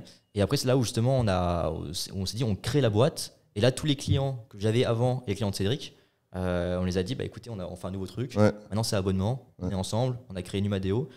Numadeo, pour l'histoire, en fait, on voulait trouver un nom. On savait pas lequel. Et Cédric, il avait déjà une boîte avant qui s'appelait Numadeo. Du coup, on a gardé le nom. C'est pas mal. Le nom est pas mal, je trouve. Du coup, on a gardé le nom, tu vois. Genre, c'est juste ça. On savait pas quel nom mettre. Du coup, on a dit, écoute, le nom est bien. On garde ce nom-là. Et voilà. Ok. Donc tu as créé début 2021 Numadeo avec du Cédric. Coup, on a créé Numadeo avec Alec, Amine, Cédric et moi. Hugo nous a rejoint. Au niveau des parts, on peut dire 30, ou pas 30, 20, 20. 30 pour moi, 30 pour Cédric. 20 pour Alec et 20 pour. Ok. Donc on a fait tout ça parce que on savait pas quoi faire, on était perdus. On savait que Alec et tout, ils avaient un bon réseau et on voulait absolument être accompagnés. Genre c'est tout ce qu'on voulait. On voulait pas être perdus. Et moi, Alex, ça faisait 2 ans que je le connaissais. Donc je savais que ça faisait 2 ans aussi qu'il me tannait pour qu'on s'associe. Donc en gros, je me suis dit, go. Tu vois, pour moi, c'était. En fait, j'ai toujours eu besoin, j'ai l'impression, d'avoir une sorte d'épaule. Quelqu'un qui m'épaule, etc. J'ai jamais peut-être eu les couilles d'être tout seul, je sais pas pourquoi. C'est peut-être ta personnalité, t'es peut-être aussi comme ça. En fait, je sais pas, tout seul, j'ai du mal, mais j'aime bien être accompagné avec des gens. Pour moi, c'est une aventure, tu vois, genre je vis ça, c'est ma vie, c'est pas juste de l'argent, quoi, c'est un ensemble. Donc si je peux avoir de l'argent et profiter avec tout le monde, c'est stylé, tu vois. Mais profiter tout seul, ça n'a pas de sens, quoi. Ouais, je comprends. Mais 100%. Voilà. C'est pour ça qu'on fait aussi à 2 le podcast. Ouais. Tu vois, c'est cool. Ouais, mais c'est clair. Non, t'es pas tout seul comme ça. Tout seul, je sais pas si on se motiverait de la même manière. Ouais, puis en fait, les défaites tout seul, c'est chiant. Les victoires, c'est encore plus chiant. Ouais. Franchement, une victoire à 2 ou à 3 ou à 4, c'est tellement stylé, plus cool. Les défaites, bon, en soi, c'est pas très grave. Les défaites tout seul, ça le fait. Mais les victoires, c'est fade. Ouais, exactement. Ouais. Je trouve. C'est pour ça que j'ai toujours voulu faire ça à 2, même. J'ai toujours voulu, je sais pas, disperser même les parts, tu vois. J'ai jamais été en mode non, je veux 5% en plus. Toujours été en mode ok, on fait comme ça. Par contre, si je prends ça, c'est parce que je sais que je mérite ça quand même, tu vois. Mais toujours été dans une partie un peu égalitaire, tu vois. Genre, Donc Numadeo, début 2021, ça marche tout de suite 12 février. Ouais. Parce tu pars à Dubaï tout de suite, du coup quasiment? Non, du tout, non. Là, on devait habiter à Londres, sauf que, comme par hasard, Brexit, etc. Donc, on n'a pas pu. Parce que là, il fallait un visa et tout le bordel. Du coup, finalement, on n'est pas là. Je pars à Colmar chez Cédric. J'ai rencontré ses parents et tout. Je suis resté peut-être 3 semaines chez lui. C'est comme ça. On part à Marseille après pendant 1 mois, parce qu'on savait pas où aller. L'affaire comptable nous a dit que finalement, on pouvait aller où on voulait. Pas forcément obligé d'aller à Londres. On est parti un peu où on voulait. Je suis parti à Athènes, je suis parti à Dubaï, je suis parti à Marbella pendant 1 mois. Ok. Et là, Marbella, c'est bien ou pas? C'est très bien, ouais. Il y a des sourires. Mais en fait, c'était vraiment la période. Qu'est-ce qui se cache derrière ce sourire? Non, 2-3 copines, sans problème. Moi, je suis pas très aussi fêtard que ce qu'on pourrait penser. Ah non, on pense rien. Même si j'aime bien faire la fête. J'aime bien faire la fête et que ça m'énerve si le samedi soir je sors pas, quoi. Mais des fois, je préfère bosser. Ça dépend. T'es sorti hier soir, Même pas. J'ai eu taf. Donc, je suis pas sorti. Donc, ça dépend. Des fois, mes priorités, elles peuvent changer. Okay. Mais du coup, non, pendant un an avec Cédric, du coup, c'était à fond de tournage partout. Donc, on bougeait partout. Et vous aviez du business qui venait. Justement, ouais. Parce qu'en fait, comme on était un peu les seuls, je faisais qu'il y avait on bossait avec un tel. Qu'au finalement, on a commencé à bosser avec des gros gars et tout. Tu peux donner des noms? Déjà, j'avais Yomi. Ouais. Yomi, avec qui je bosse depuis. Ça faisait déjà un an avant Numadeo déjà. 1 an ou 2 ans. Tu bosses encore avec aujourd'hui, Yomi? Je bosse plus avec lui. Okay. Parce que c'est compliqué, c'est du temps plein. Donc, c'est-à-dire que carrément. En fait, c'est du temps plein, donc je pouvais pas gérer à la fois Yomi, l'agence, la formation, c'était pas possible. Et en fait, j'avais formé un mec qui s'appelle Mehdi depuis un an avant justement ça. Donc, je l'ai invité à Dubaï pendant un mois pour le former à Bâle. Donc, je l'ai testé sur des ads de Yomi, sur des cuts, etc. Et au final, il a commencé à prendre son pli. Je faisais des retours et tout. Et en fait, avec le temps, c'était beaucoup plus simple pour lui de rester avec lui que moi je fasse un peu l'intermédiaire en mode pigeon voyageur, faut que tu fasses ça. Ouais. Donc non, du coup on est resté en bon terme et tout. Et je trouve ça plus fair de laisser la part à Mehdi qui charbonne depuis un an. T'as eu qui d'autre Olivier Roland, j'ai eu Olivier Semon aussi, Pierre Elliott, Lucas Biver, on a eu Oussama. Après j'ai des noms, putain désolé si je vous oublie. C'est pas que je veux pas vous oublier. Anthony Bourbon, vous avez fait? Anthony Bourbon aussi, ouais. Franck Nicolas. Ah, t'as fait Franck Nicolas? Ouais. Il est sympa? J'étais pas en contact avec lui direct. Okay. Je pouvais pas te dire, c'est avec son équipe. Okay. Lucas Biver, c'est toi qui fais encore ses vlogs? Non, c'est pas moi qui fais encore ses vidéos, mais bon, j'avais fait tous ses gros vlogs. En gros, dis-toi, sur la période 2021, entre 2020 et 2022, je faisais tous les gros vlogs. Vraiment tous les gros vlogs. Les personnes les plus connues. Robin, par exemple, Jensens. Ouais. J'ai fait toutes ses vidéos Metal Legends. Toutes ces vidéos Metal Legends qui sortaient et tout. J'étais là, je devais faire un truc. Il m'envoie la voix off, il me dit il faut sortir pour demain la vidéo. Et c'est un truc créatif, donc dis-toi, j'ai fait un après ça. Parce que j'ai fait, je crois, 15 vidéos en un mois. C'était énergivore, mais une aventure de ouf. J'ai trop kiffé. Okay. C'est la première fois que je fais des trucs aussi créatifs. Une intensité, ce mec-là. C'est une pile. C'est une pile. Donc j'ai fait ça, en gros, tous les vlogs, c'était moi qui les faisais. Voilà. Okay. Donc ça veut dire qu'avant, je déléguais pas. C'était compliqué parce que les gens ils venaient voir pour moi en gros. Du coup c'était pas possible de leur montrer tiens on a fait ça, qu'à la fin ils reçoivent autre chose. Donc malheureusement c'était moi qui les faisais. Donc, des fois il y avait des retards et tout. Donc 2021 vous lancez la boîte, dès la première année ça crache, tu te souviens? Première année justement on a fait 550 000. 550 000 d'entrée. Ok. Ce qui est pas mal. En gros ça veut dire que je crois qu'on a, je sais plus les chiffres exacts. Surtout que vous n'avez pas commencé le 1er janvier du coup. Non, on a commencé en février. Je sais plus exactement, je crois que le premier mois on avait fait 10 000 ou 15 000. Voilà, premier mois. Après, c'est parti crescendo, 20, 30, 30, tu vois, etc. Et puis vous étiez hyper mobile, que deux. Vous voyagez léger, donc vous coûtez pas trop cher aux boîtes. C'était un moment fast life un peu, non? C'était que ça. Genre, je faisais que bouger. J'ai pris l'avion peut-être 40 fois dans l'année. Genre, c'était un truc, je faisais que bouger. Genre, c'était même chiant. Mais comme les écolos en PLS. mais comme on a 2-3 personnes qui ont quitté l'avion. Mais comme c'était mes débuts, sympa, 40 fois l'avion. Comme c'était mes débuts, tu vois, genre c'était un kiff total. En plus, c'était vraiment les débuts où là, on faisait un maximum de réseaux, on rencontrait du monde, on faisait nos vidéos. Tu sentais que ça faisait plus entreprise que ta première structure ou pas? largement. Là, c'était focus, l'argent tu réinvestis par rapport à ce que tu as besoin dans ta boîte. Dans du matos. Vous faisiez quoi? Vous faisiez une réunion par semaine avec tout le monde et avec Cédric, on était tout le temps ensemble déjà. On l'a jamais, on faisait des points avec l'équipe, on faisait des points dans tous les cas tous les lundis 18h si je dis pas de conneries. Quand tu dis l'équipe, c'était Amine, Alec, on a commencé Cédric, Amine, Alec et moi à faire des calls. Hugo, je crois, nous a rejoint à partir de peut-être, j'ai une connerie, mais peut-être avril ou mai. Voilà, et du coup on faisait des calls tous ensemble. Hugo vous a rejoint en gros, il était associé ou pas? Non. Il est pas associé là? Il était associé que officieusement depuis juillet 2021. Et je crois officiellement là depuis que j'ai quitté la boîte. Il a repris tes parts? Je crois. Je sais pas trop comment ça s'est passé, je t'avoue. J'ai pas cherché, j'ai pas envie de savoir. mais ça s'est passé comme ça. Et après, du coup, on était tout le temps ensemble. Hugo, il a fait un travail remarquable. Je pourrais jamais le dire. Enfin, je pourrais jamais le nier. Commercial, c'est ça? Ouais, très bon commercial et tout. Au début, il faisait tout ce qui était tournage. Donc moi, il y avait des trucs que je voulais faire, mais que comme j'en ai déjà fait beaucoup et qu'il fallait qu'Hugo fasse des choses, il y avait des tournages où je préférais lui laisser. Tu vois.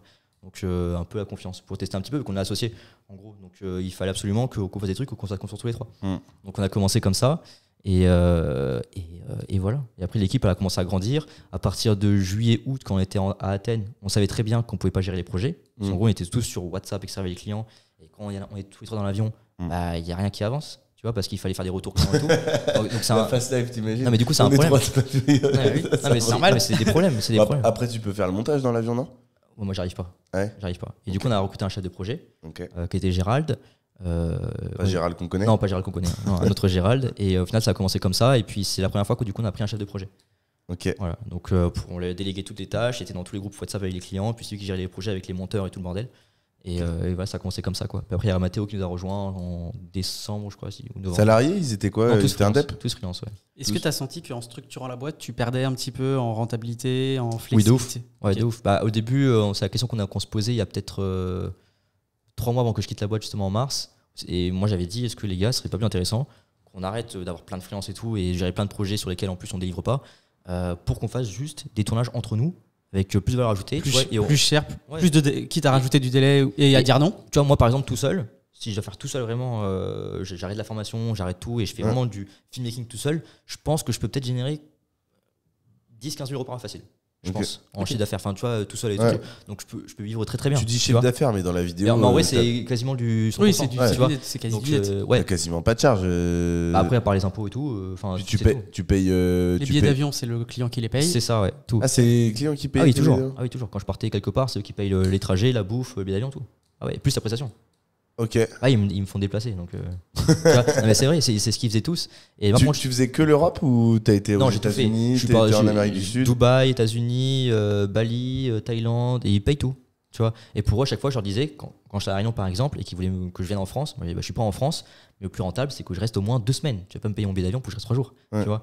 Donc, comme j'étais en vrai quasiment tout seul dans le marché, où d'autres n'étaient pas très connus, du coup, c'était moi qui bougeais, même depuis La Réunion. Ok. Tu vois. Donc, mais tu bougeais tout le temps. Tout le temps. Quand tu dis 40 vols, du coup, c'est pas genre un Paris-Athènes. T'allais à Bali. Non, je partais partout. J'ai tout fait. Je pourrais pas te dire. Après, des fois, t'avais des Paris-Nantes. La honte, mais tu prenais l'avion pour un Paris-Nantes. Ouais. Salaud. Ouais. Mais franchement, on a perdu 3 autres. On a un premier commentaire. C'est la première et dernière fois. J'allais venir en train. Surtout que Paris-Nantes, je sais même pas si ça vaut le coup en avion parce que avec le temps, le machin. Je sais pas. En fait, je pouvais pas te dire des fois. J'étais tellement dans ma bulle à faire des trucs tellement rapidement que si j'arrive à Charles de Gaulle ou quoi, je prenais l'avion pour aller à Nantes. Enfin, toi, c'était. Oui. J'avais pas le choix. J'allais pas reprendre un train ou Uber pour aller dans Paris pour aller prendre un train. Enfin, tu vois. Alors, tu peux prendre le train à Charles de Gaulle pour aller à Nantes. Ah ouais? Oui. Juste. Ok, je savais pas. C'est pour nos amis écolos. Je savais pas. Mais du coup, juste, j'étais dans une optique de me dire, de toute façon, c'est le client qui paye, c'est pas très cher. Quand t'as un billet d'avion à 30 balles, tu réfléchis pas, tu prends. On ne jette pas la pierre, on te taquine, on te charrie. Ouais, mais du coup, voilà, je prenais l'avion tout le temps. Quand je suis à Dubaï, pareil, je prenais l'avion quasiment tous les mois, tous les 2 mois. Bref, c'était un gros schmilblick. Donc t'es arrivé quand à Dubaï déjà? Je suis arrivé en août-septembre 2021. Ah ouais, ta vie elle a changé en 6 mois. Direct, quoi. Ouais. En fait, j'ai dit, on a commencé à faire de l'argent dès les premiers mois en fait. Donc en fait, on est parti à Dubaï parce que on savait pas où habiter. Nos clients savaient pas où tout le monde partait à Dubaï. Ouais. Donc, comme on savait pas où aller, que notre métier ne demandait pas qu'on soit en France. Ouais. On est parti à Dubaï. C'était vraiment juste ça en fait. Ok, vous avez pris un appart et. On a pris un appart, ouais. Directement, on a galéré, on a dû trouver. J'ai mon petit Airbnb, on s'est mis ensemble, on a trouvé des Airbnb par-ci par-là. Moi, j'avais fait 2 semaines dans un hôtel 5 étoiles. Ok. 500 € pour 2 semaines. Parce que c'était pendant le Covid et tout, donc c'était pas cher du tout. Okay. Je fais 2 semaines dans un 5 étoiles à 500 €. C'était pas cher du tout. Vraiment, c'était que dalle. Donc c'est pour dire, en vrai, là-bas, on pouvait avoir une bonne vie et tout pour pas cher. Pendant le Covid, c'était ridicule, quoi. Ouais, ok. Ok. Donc du coup, putain, c'est intéressant. Hein. Ça devait être sympa quand même. Donc première année, vous clôturez le bilan. Ouais. Tu repars pour une deuxième année. C'est ça. 2022. Ouais, du coup, beaucoup plus fast, avec une équipe qui était passée, du coup, l'année d'avant, je crois qu'on était genre une quinzaine, après une trentaine, tu vois. Entre assistant comptable, chef de projet, créatif manager. Toujours pas de salariés? Que des freelances? Que des freelances, ouais, toujours que des freelances. Ok. Que des freelances et voilà, pareil, on fait des plus grosses prods, donc avec des monteurs qui montent en compétences aussi. Parce que quand tu bosses avec un monteur qui est là depuis 2 ans, à la fin, il connaît que tes exigences, il sait que les fautes, il faut plus en faire. Enfin bref, la totale, tu vois. Donc voilà. Tu te retrouvais à faire un taf plutôt de manager ou tu étais quand même toujours dans l'opérationnel? C'était vraiment les 3. En gros, c'était vraiment, je devais gérer des grosses prods parce que c'était moi le directeur artistique. Je devais être un peu le bouc émissaire de de toute la partie créative en gros de la boîte. Donc c'est à dire que s'il y a un montage qui est pas bien, c'est ma faute, même si je suis pas au courant du montage, tu vois. Ok.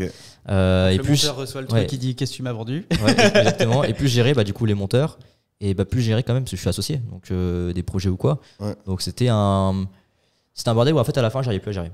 À la fin, je t'avoue, les 6 derniers mois, j'étais tellement en burn-out, plus d'énergie et tout. Ouais, mode zombie quoi. Ouais, que limite j'étais pas une plaie, mais que je n'arrivais plus à rien en fait. Vraiment, j'étais perdu entre je comprends pas, c'est ma boîte, mais c'est plus ma boîte.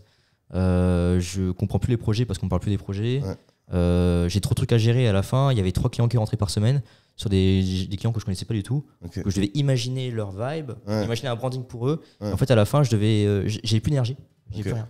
Donc, je crois que la formation qu'on a lancée, c'était un peu l'échappatoire que j'ai trouvé. T'es parti quand déjà ? Alors depuis juillet dernier, ça se passait plus bien du tout. D'accord. Ça fait déjà 1 an. Donc juillet 2022. 2022, ouais. C'était vraiment un peu en froid du coup de juillet jusqu'à décembre. D'accord. Clash du coup en décembre et rupture officielle, on va dire, en mars de cette année. Mars 2023. Ouais. Ok. Officiellement en février-mars, ouais. Et c'est quoi, juste avant qu'on vienne à cette période-là, c'est quoi le plus gros projet ou le projet le plus marquant que tu as fait en montage vidéo où tu t'es dit là on fait du lourd ? Franchement, c'était quand on nous a appelé pour nous dire vous voulez pas venir à New York lundi pour filmer French Montana. C'était le truc où je me suis dit. French Montana ? Ouais, le rappeur américain. Ok, ouais, je me suis dit what the fuck. J'ai fait attends, c'est vrai ou je comprends pas. Et du coup on a fait tous les papiers visa et tout là pour aller aux États-Unis. Ouais, les stars et tout ça. Parce que quand tu dis lundi, genre vous étiez on était jeudi ou vendredi, un truc comme ça. Du coup les stars, on a fait la demande comme par hasard, chance de ouf. Le soir même on reçoit du coup la validation. Ouais, parce que ça peut mettre ça peut prendre genre 3 jours des fois. Et nous on l'a reçu genre le soir même. Genre waouh, dinguerie. Et en plus anecdote, je vais partir avec Hugo. Alors, ça c'est très drôle. Avec Hugo, lui il avait pas ses vaccins. En gros, il y a eu le Covid, je crois, il y a 3 mois avant. Normalement, il est immunisé, je sais pas quoi. Moi, j'avais fait tous mes vaccins. Donc, on prend nos trucs, nos billets d'avion, et puis normalement, on devait partir juste pour une soirée. Et j'ai dit, frérot, non, on va pas rester une soirée, on va rester une semaine quand même à New York. Enfin, du contenu, j'en sais rien, mais on va pas rester une soirée. En plus, on met Dubaï. Donc, Dubaï, Paris, New York. Ouais. Donc, tu vois pour te dire. Donc, décalage 9 du coup, 9 heures. Ouais, je crois. 3 parce que 3 pour Paris et 6. Ouais. Donc ouais, en fait, le premier soir, je me suis réveillé, il était 3h du matin, j'étais en pleine forme. Oui. Putain, ça m'énerve là, il fait nuit. Ah ouais, ça avait fait Paris et New York, c'était un enfer. Mais du coup. Ça fait Dubaï, Paris, New York. Ouais, mais du coup, dans la même journée, Paris c'est escale, tu vois. Parce que Dubaï, New York en direct, y a pas ? Moi, je prends que Air France. Moi, je prends que Air France, donc même s'il y avait, je m'en fous, je prends que Air France. Tu voyages en business ou tu voyages en éco ? Non, du coup, je voyage en éco, mais des fois, on me surclasse sans rien demander. Et là, par contre, pour faire tout ça, j'étais en premium. C'est quand même, je leur ai dit, on se premium, c'est entre business et éco ? C'est ça, ouais. Et c'était pas plus cher. Une idée, pour te dire, j'ai payé mon aller-retour Dubaï-New York en premium. Attention, pas même, 1 200 €. Ok. Voilà. En mode normal, pas du tout. Et t'as quoi en plus en premium par rapport à de l'éco ? C'est pas le siège qui est un peu plus grand ? Le siège est un peu plus grand, c'est plus tranquille. Les repas sont un peu différents aussi. Ok. T'as plus c'est pas la business, c'est pas là où tu t'allonges. Non, mais c'est franchement, c'est bien aussi. Typiquement, j'ai fait Paris Réunion en premium sur 11 heures de vol, j'ai dormi 9 heures. Tu vois, genre je veux dire, c'est genre dedans, je dors et je me réveille quand on m'apporte le repas, quoi, tu vois. Donc en vrai, voilà. Donc j'ai fait ça. Tu vas à New York et ça du s'est coup, fait anecdote, oui, ça s'est fait. Donc voilà. Sauf que à Dubaï, pour prendre l'avion pour aller à New York, l'hôtesse en gros pour poser le bagage a dit Hugo, vous pouvez pas parce que vous n'avez pas les 2 doses obligatoires pour aller à New York. Du coup, je fais comment ça ? Du coup, on a commencé à faire des trucs un peu illégaux. Donc au final, il s'avère qu'il nous laisse quand même partir. C'est passé ?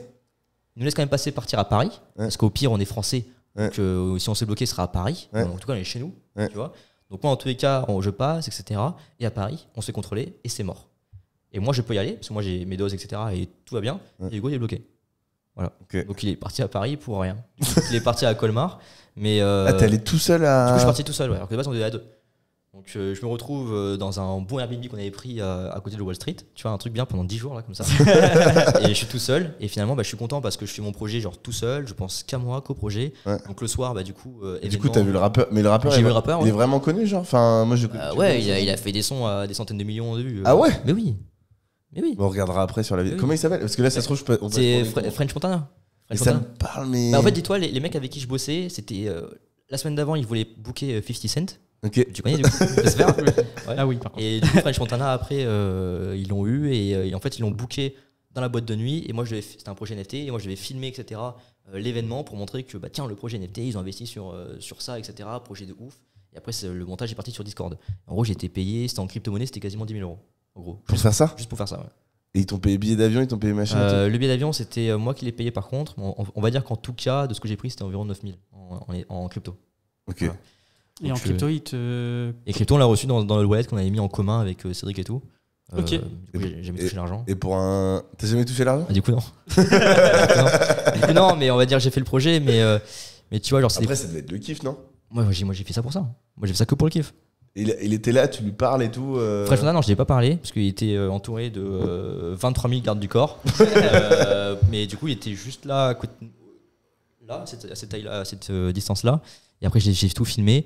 Franchement, ça a duré 10 minutes, même pas. Et en plus, j'ai couru parce que juste avant qu'il se produise sur scène, c'est dans une boîte de nuit, j'avais plus de batterie. Donc, je suis parti en bas chercher une batterie. Quand je reviens, il était déjà en train de chanter. Il fallait que je cours partout entre la boîte qui était genre bondée de ouf, où j'étais tout seul en plus à filmer. Donc, je vais monter. Partir devant, faire quelques scènes à la caméra, derrière quelques scènes, tout derrière quelques scènes, et c'était fini. Donc en gros, de Fresh Montana, à qui ils ont déboursé, je sais pas, 200 000 € pour l'avoir, j'ai eu genre 1 minute de rush. Wow. Et par contre, j'ai réussi à faire un truc. Et c'est très content. Ah ouais ? Un truc de ouf. Je suis très content de mon montage. On peut la voir encore la vidéo ? Ouais, elle est sur YouTube. Ok. Elle est sur YouTube. Donc, Et ça, elle a pété ou alors, elle est sur YouTube sur mon compte à moi, donc elle a pas pété vu que c'est mon compte et Ok. voilà. Mais j'ai toujours sur mon ordi et c'est sur Discord. Ils en ont fait quoi Ils l'ont mis sur Discord en fait, sur Discord de leur communauté. Oui, pour vendre leur Ouais, NFT. exactement. Ouais. Et du coup, la vidéo, je l'ai toujours. Elle dure, je crois, 45 secondes, tu vois, à tout casser. On voit les gens du projet qu'ils ont invités. On voit un peu de champagne, on voit un peu New York. Et j'ai kiffé faire ça. Et en fait, le plus gros de tout ça, c'est qu'il fallait que le montage, le lendemain, il fallait que le montage soit livré. Tu vois. Donc, en gros, T'as pas dormi de la nuit quoi ? décalage horaire. J'étais obligé parce qu'en tous les cas, je suis rentré, il était 3h du matin. Ouais. Il fallait que je rentre à la maison. J'ai dormi tout de suite. Et je crois le lendemain, vu que ce soir il y avait le décalage horaire, je me suis réveillé, il était tôt. Ouais. Donc j'ai fait le truc et j'avais rendu. Et puis V1. Ok. V1, ils ont Ils t'ont dit c'est Ouais, cool. ils ont et- kiffé et Putain, voilà. magnifique. En gros, ça veut dire que j'étais payé pour un truc où je suis resté en vrai. En 24 heures, c'était fait. Est-ce que Tu tu vois as vraiment bénéficié de la hype NFT ? Est-ce que tu as réussi à vraiment surfer dessus ? Bah, Parce qu'il y avait des vrais budgets. on va dire qu'en tout, c'est pas énorme, mais je crois qu'on a fait peut-être en tout 30 000 €. Ok, donc oui, non, c'est pas énorme. Ouais, 30 ou 40 000 à tout casser. Ok. Et voilà.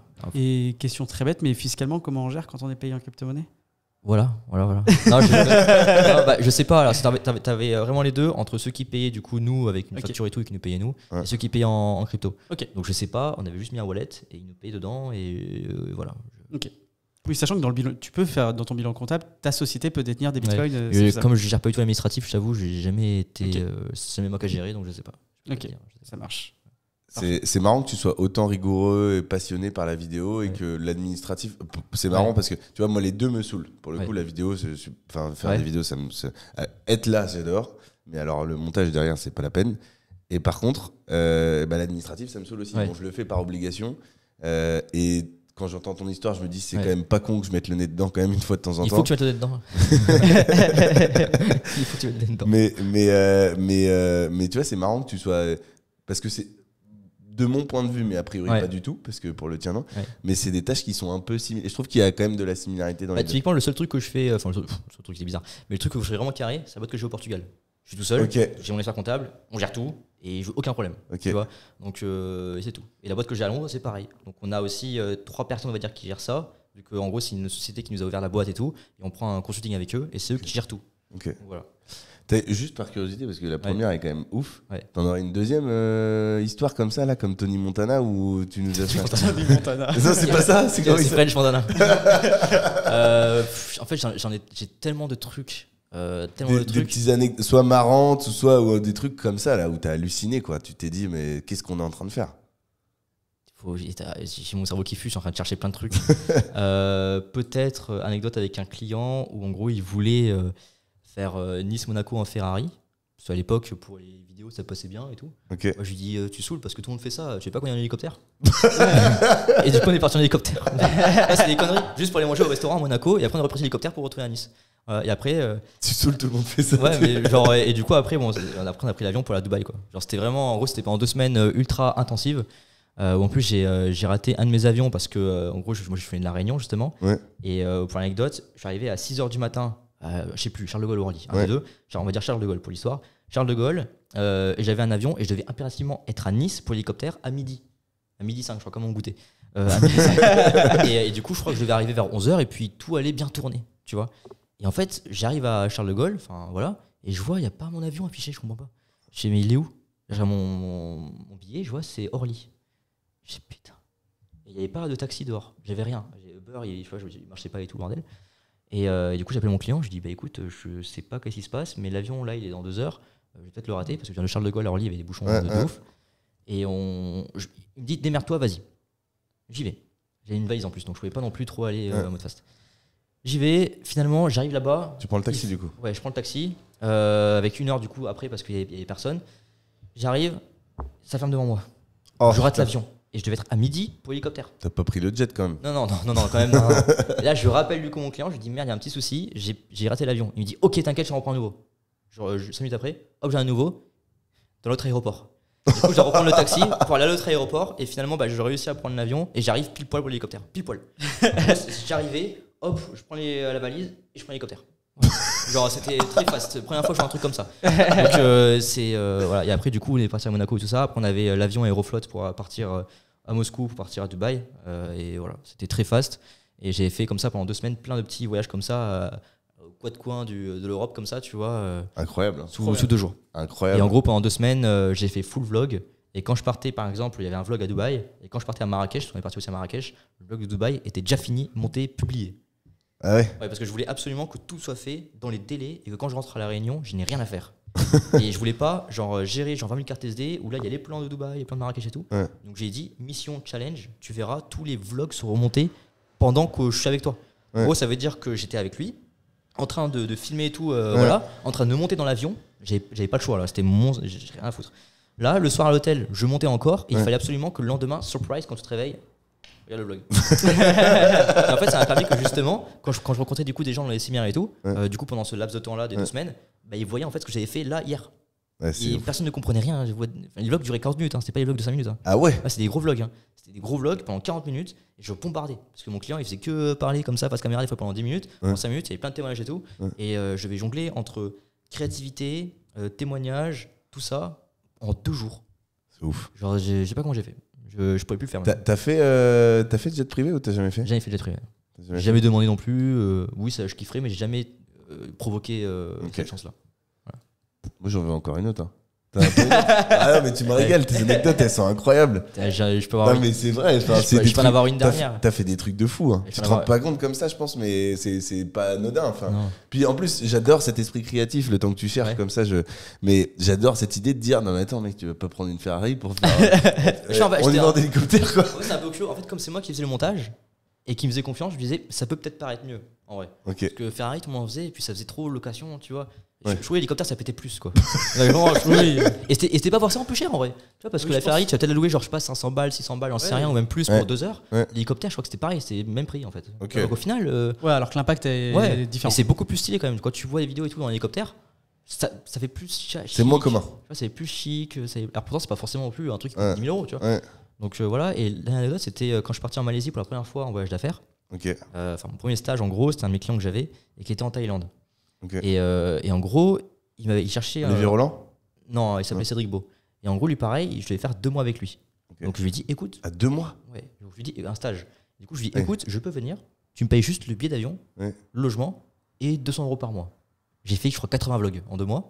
et en fait, anecdote, quand je suis parti pour mon billet d'avion et partir en Thaïlande, l'hôtesse, elle m'a dit, tu peux pas. Parce qu'en gros, en Thaïlande, le visa touriste, c'est 31 jours, je crois, un truc comme ça. Et en gros, il faut leur prouver. Il fallait leur prouver que je quitte. Moi, je pensais que je pouvais genre partir de moi là-bas et puis partir et puis voilà, t'inquiète. Ils voulaient pas me laisser partir.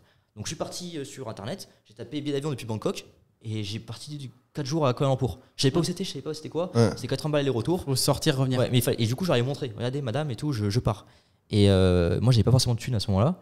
Donc j'ai appelé un de mes autres clients qui était en Thaïlande, je lui ai dit écoute, je dois partir à Kuala Lumpur, je t'avoue, j'ai pas envie de dépenser de l'argent, j'ai pas d'argent, je peux te faire tes vidéos si tu veux. Donc je vais là-bas, tu me payes juste l'hôtel, moi j'ai déjà payé l'avion, tu me payes juste l'hôtel et la nourriture et je te fais tes vidéos. Et c'est parti comme ça. Et du coup, pareil, pendant 4 jours, tout aux frais de la princesse, j'ai fait des vidéos, tu vois. Et après, du coup, il m'a rappelé, je crois 2 semaines après, pour me dire viens à Bali. Et puis, je suis parti à Bali pendant 4 jours aussi. Ça s'est mal passé par contre, du coup, on s'est plus parlé depuis ce moment-là. Parce qu'en gros, c'était un peu en mode je te paye ton billet d'avion, je te paye le logement, mais du coup, t'es mon esclave pendant 4 jours. Et du coup, j'étais l'esclave pendant 4 jours.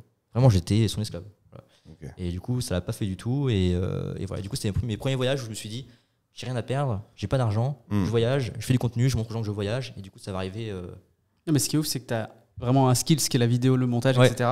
Et que tu t'es dit, peut-être ça génère pas d'argent, mais ça peut être une monnaie d'échange. Ouais. Exactement. Ouais. Complètement. Et franchement, c'est trop fort. Moi, c'était mes débuts. C'est la première fois que je quittais vraiment la Réunion pour faire des voyages comme ça. T'as pas réfléchi. Enfin, je dépense pas, je fais des contenus sur Instagram, 2-3 photos. Il n'y a pas meilleur moyen que de montrer tes compétences, que de filmer, monter, etc. Dans des endroits de ouf en plus. Quand je suis parti avec Cédric, c'était la période où justement j'avais rencontré Alex juste avant, un mois avant. Okay. Et à ce moment-là, quand j'ai fait les vidéos, j'ai eu plein de gens qui m'ont proposé des CDI, des trucs. Enfin, c'est passé trop de trucs rapidement, tu vois. Et du coup, avec Cédric, je me suis dit, tu sais quoi, je reste 2 mois. En plus, il m'a nourri et tout, et logé. Mais moi, j'étais aux anges. Je demandais pas plus. Je demandais pas à être payé plus que ça. Tu vois, j'étais très content. Et j'ai fait 80 vlogs, je crois. Donc j'ai eu le temps, tu sais, en 80 vidéos, de faire des effets en plus, etc. Parce que moi, je voulais toujours délivrer plus que ce qu'on me demandait. Parce que moi, j'avais 2 trucs. C'était passion et aussi dire que le client, il puisse pas trouver mieux ailleurs. En gros, ça veut dire que je donnais plus que ce qu'on me demandait. Pour qu'à chaque fois, ils soient tellement choqués qu'ils disent je pourrais pas trouver quelqu'un qui fasse mieux que ça ou qui pense autrement. Okay. Donc à chaque fois, je faisais en sorte que mes concurrents, ils aient jamais de place. Donc ça a toujours été comme ça, tu vois. Donc et je suis content. Ok, trop cool. Bon, les anecdotes, elles étaient pas mal. Tu nous as un peu régalé. Je dois avoir encore d'autres trucs, mais ça se passe tellement au quotidien que. Bah, si t'en as une qui vient, t'as le droit de couper et de dire les gars, je vous en ressors une. J'en ai plein, mais il faut. Tony et pilote d'hélicoptère, là, moi, elle m'a fait marrer quand même. Mais tu t'es jamais retrouvé dans des lieux où tu t'es dit, mais c'est quoi ce truc de ouf? Flippant peut-être, c'était à Jeddah, en Arabie Saoudite. Okay. C'est très chelou. En gros, on avait une escale, on n'était pas on n'était pas en business, on était en éco. Okay. Donc en gros, il y a certains lounges où tu peux payer le lounge. Avec là, du coup, il y avait tellement de gens qu'il fallait être en premium ou en business pour être dans le lounge. On est arrivé dans un pays qu'on connaissait pas. Donc en gros, je connaissais pas cette culture-là non plus. On arrive, on s'était un peu délabré, enfin je sais pas comment expliquer ça, avec un coin pour prier et tout, mais je connaissais pas du tout en fait ce monde-là, tu vois, mais aucun jugement ni rien, juste je connaissais pas. Je débarque, un endroit très spacieux de ouf, avec juste un endroit pour les scanners des fringues et tout le bordel. Il y avait un truc pour les femmes, un truc pour les hommes. On fait notre truc, on doit retirer nos chaussures et tout. On arrive à un endroit vaste, vide, mais très grand, très chelou. On débarque, un duty free pareil, un peu petit, du coup c'est très bizarre. Et juste après le lounge, et après au fond, la tente pour les avions. Et là, il y avait que des femmes voilées, etc. Tu vois. Genre, aucun jugement, je m'en fous maintenant. Juste, c'est la première fois que j'avais un truc comme ça, où je me sentais genre pas chez moi. Juste. Et c'était, genre, on était tous genre serrés. On savait pas où on était. On avait 3 heures à attendre, etc. ici, parce qu'on est arrivé, je crois, vers 23h. On avait la travail à 3h du matin. Et on était un peu perdus. J'arrivais pas à fermer l'œil. Tu vois, première fois où je découvrais du coup notre culture. C'était l'un des premiers voyages que tu as fait en dehors de... C'était pas un des premiers, mais c'était un des premiers où vraiment j'étais... ou même du coup dans un endroit qui était justement pas touristique, mais un aéroport, où tu voyais un peu de tout, etc. Là, c'était vraiment... J'étais en Arabie Saoudite. Tu t'es dit, c'est vraiment notre culture. Je connaissais pas et tout, et ça m'a fait peut-être du bien, je sais pas, de me dire que je vois d'autres choses. Je vois d'autres choses et tout, mais c'est vrai que les premières fois, en fait, t'es perdu, quoi. Tu sais pas trop comment. Mais toi, t'as dû faire X pays. Je regarde ton passeport. Si on met une photo du passeport, il y a de quoi ça. Oui et non. J'ai changé de passeport en 2021. J'ai fait d'autres trucs aussi avant. Que j'ai gardé en plus. Je leur ai dit que. Je leur ai dit qu'on me l'a volé, mais je l'ai gardé. Alors, moi, la dernière fois, je l'ai ramené. Parce qu'en fait, c'est quand même plus simple. Non, mais moi, je veux pas parce que sinon, j'ai tous mes souvenirs dessus. Oui, mais moi, parce que pareil, j'ai fait comme toi. Pour moi, c'est ce qui a presque le plus de valeur. Toi. Les souvenirs et les tampons de ton passeport, je trouve ça a trop de valeur. Tu vois. Et ben, en fait, tu peux découper toutes les pages intérieures. Et moi, j'en ai fait un cadre à la maison. Et donc, tu découpes toutes les pages. C'est pas idiot, En fait, tu leur laisses juste le truc avec ton identité pour pas parce qu'en fait, ils veulent pas que quelqu'un d'autre l'utilise. En fait, c'est juste ça pour la falsification. Mais j'ai tout coupé à l'intérieur et j'en ai fait un cadre à la maison. Ah, stylé, je pense que pas mal. Ah, c'est pas bête ça. Voilà. Stylé. Après, les pages, tu peux les mettre que d'un côté du coup, mais tu vois pas tu vois le recto ou le verso. Après tu choisis du coup. Ah oui, du coup, Merde, du coup, je vais choisir peut-être entre New York et tout. Et... Non, autrement, tu mets 2 vides collés. Et le Tibet. Et tu suspends tu vois, dans le séjour. Et comme ça, tu vois les deux côtés. T'as fait. T'inquiète. T'as fait quoi? T'as fait Amérique du Sud? Non, pas encore. Honnêtement, Amérique, j'ai fait que New York. Okay. Je suis dégoûté. Enfin, je suis dégoûté. Non, je suis pas dégoûté. États-Unis, ce qui est ouf pour l'avoir fait 2 fois, je trouve, je sais pas si t'as eu ce ressenti. T'as vraiment. Parce que là, tu parlais de l'Arabie Saoudite. On connaît pas. Mais New York, tu rentres dans ta télé. Ouais. On est tellement bercé par la culture américaine, les séries, etc. Mais moi, c'est bizarre, on dirait que c'est pas vrai. Oui, exactement. Tu rentres dans ta télé. J'ai fait la boîte de nuit à New York. C'est la première fois que je voyais un truc comme dans les films. Je suis dans un film. Mais tout le monde, genre, entre les nanas, tu vois, qui sont très avenantes, tu vois, entre la musique New York, la totale. Pas le cliché du tout. Non, et puis pareil, je marchais et tout, et puis t'es un américain, genre, un gars qui débarque et tout, genre, qui débarque, qui vient me voir, et qui me parle en mode comme si j'étais son pote et tout. Ouais, tu me suis sur Instagram et tout. Enfin, en anglais, enfin, américain, tu vois. Mais tu me suis sur Instagram, il me regarde, 1 million d'abonnés, je crois, un mec qui faisait des pranks et des trucs comme ça, là. Tu sais, les mecs qui faisaient des. Les contrôleurs, ils envoient tes fringues et tout, et deux gars la con, tu vois. Mais mec, toujours avenant, souriant, ça parle de tout le monde, opportunité de partout. C'est un truc de ouf. T'es dans ta télé. Ouais, et comme quand Fresh Montana est arrivé, moi j'étais dehors du coup pour, enfin pas l'accueillir, mais pour filmer quand il arrive. Bienvenue monsieur. Et je vois, du coup je me souviens plus, un truc au hasard, une Chevrolet peut-être, c'est gros Chevrolet 4x4 là, qui débarque, t'en as un qui débarque, qui va au coin de la rue, t'as lui qui débarque, et t'as encore un Chevrolet là-bas qui regarde. Et partout, genre sécurité, safe de partout. Et du coup, c'est la sécurité de Fresh Montana qui était débarquée du coup dans la boîte de nuit. Et c'était pas la sécurité de la boîte de nuit, tu vois. Okay. Mais à quel point et la sécurité, c'était lunaire. J'ai vu des trucs comme ça. Genre, c'est des mecs qui font, j'ai l'impression qu'ils font 3 mètres, costaud, Lacoste. En fait, tu sais très bien que tu peux pas le faire chier, quoi. en fait c'est un non-sujet. Tu lui dis un truc, tu lui dis frérot, qu'est-ce que tu fais? Il te prend. T'existes plus. Genre vraiment, y a pas de. Franchement, c'est un truc de ouf. C'est un film. C'est un film, c'est n'importe quoi. Ah, putain, j'ai hâte de regarder la vidéo et puis surtout peut-être d'écouter un son et que je me sente un peu con en me disant putain merde. Et je pense mon meilleur souvenir sinon de New York, c'était partir à Cipriani, le restaurant de pâtes, un peu comme Valpano mais plus. Bref, c'est un restaurant qui s'appelle Cipriani. Il y en a à Monaco, peut-être à Paris, il y en a un peu même à Dubaï. Et là, New York. Et en fait, tu débarques et tu manges des pâtes pour $40, tu vois. Sauf qu'à la fin, il faut payer du coup les taxes pour boire et tout. Et à la fin, ça me coûte $70. du coup c'est le genre de truc où je me suis dit, est-ce que j'ai envie de partir de New York parce que ça coûte trop cher, tu vois. Donc pareil, c'est le genre de ville, tu vois, où il faut vraiment avoir de la thune. Ah ouais. Au début, je pensais pas que c'était comme ça. Ça, j'ai gagné ma vie, tu vois, mais quand même, à un point où je me suis dit, est-ce que j'ai pas écourté mon voyage quand même, tu vois, genre, vraiment, c'était abusé, quoi. C'était abusé. Et après, j'ai eu la chance ou la malchance, qu'il y a un de mes vols qui a été décalé au lendemain à cause des tempêtes de neige, quoi. Ok. Voilà. Ok. Anecdote aussi. Ah oui, t'étais en janvier, février. C'était en janvier, je sais plus, janvier 2022 du coup. Ouais, 2022. Ouais. Ok, pas si vieux que ça en plus. Hein. Non. Il y a 1 an là. Ok. Du coup, Numadeo, après ça s'est terminé. Ouais, en mars, ouais. Ok. Un sujet que tu veux évoquer là-dessus ou non, ça s'est juste terminé parce que point de divergence. C'est terminé, je t'ai plus une aiguille des valeurs. Ok. Et du coup, on s'est tous séparés en mauvais termes, on se parle plus du tout. Tu vois, avec aucun des. Avec aucun, non, avec personne du tout. Tu ne parles plus à personne depuis décembre quasiment, il y en a certains depuis novembre. Okay. Et d'autres depuis mars. Voilà. Je t'ai pas une avec ça. Moi, j'étais très client qui faisait ce qu'ils veulent, la qualité qu'ils veulent, et gérer ça. Et là, c'était devenu un peu une usine, tu vois, où ça vient, on prend objectif faire 100 000, tu vois. Ouais. Pour moi, c'est pas un objectif, tu vois. L'objectif, c'est que les clients soient contents, qu'ils aient ça, qu'on arrive à gérer une bonne. Mais pas objectif de chiffre. Tu vois, genre, pour moi, c'est une conséquence, tu vois, le chiffre. Genre, oui, des fois, tu peux te fixer un chiffre, mais qu'est-ce qu'on va faire pour que ce chiffre il soit là et que le client reste et qu'il n'y ait pas de clients pas contents. Enfin, tu vois, c'est un global, tu vois. Et là, je t'ai plaigné avec ça, et du coup, pour plein de raisons, ça a fait que ça a clashé, pire que ce que je pensais. Mais c'était fait très. T'as eu des parce que c'est vrai que aujourd'hui c'est un petit milieu, tout le monde se connaît un petit peu. Est-ce que t'as eu des conséquences de ce clash, des gens qui te parlent plus ou non, au contraire pas du tout. En fait, j'ai eu de la chance. J'ai même fait un risque justement où j'ai dit aux gens que j'avais quitté l'agence et que j'aurais ouvert une agence. Okay. Et j'ai eu que du soutien. Et en fait, les personnes qui étaient parties avant de Numadeo pour des raisons qui leur sont propres, quand j'ai quitté l'agence, ils sont venus me voir pour bosser avec moi. D'accord. Tu vois. Donc il y en avait aussi certains qui voulaient pas bosser avec moi parce que j'étais là-bas, et d'autres qui comme j'étais plus là-bas, sont venus avec moi. Tu vois. Donc j'ai eu beaucoup de soutien. Après, du coup, c'est un monde où là justement ça évolue très vite. C'est que là, ça fait peut-être moins d'1 an où t'as plein de filmmakers qui commencent à arriver, des boîtes de prod qui commencent à émerger, etc. Et c'est plus facile de trouver des monteurs. Tu vois. Avant, on était un peu les seuls, donc c'est-à-dire que même pour des contenus hyper faciles, il y avait que nous en fait. Tu vois. Là où maintenant, moi je préfère me spécialiser et tout dans des contenus genre plus quali. Là, je fais des vlogs en ce moment. J'en fais peut-être 1 par mois. De 1 parce que je kiffe ça. De 2 parce que tu fais des vlogs pour toi ou pour non, pour des clients justement. Ok. Là, les clients en vlog aujourd'hui, on peut les nommer ou il y a eu Fortu Media, Manoa. Là il va y avoir Théo Rossi. Et vraiment, je sélectionne un petit peu. Tu vois, je fais plus des vlogs pour faire des vlogs, tu vois, et je vais pas chercher non plus à faire des vlogs. Genre, je vais pas dire aux gens. Ça marche bien ça, le vlog, s'ils font tout ça, ça marche ou... En fait, c'est surtout pour la qualité que je propose. Genre, je pense. Okay. Tu vois, parce que des vlogs, t'en demandes pas tous les jours. Tu vois, c'est vraiment dans des événements. Enfin, pour moi, oui, je pense.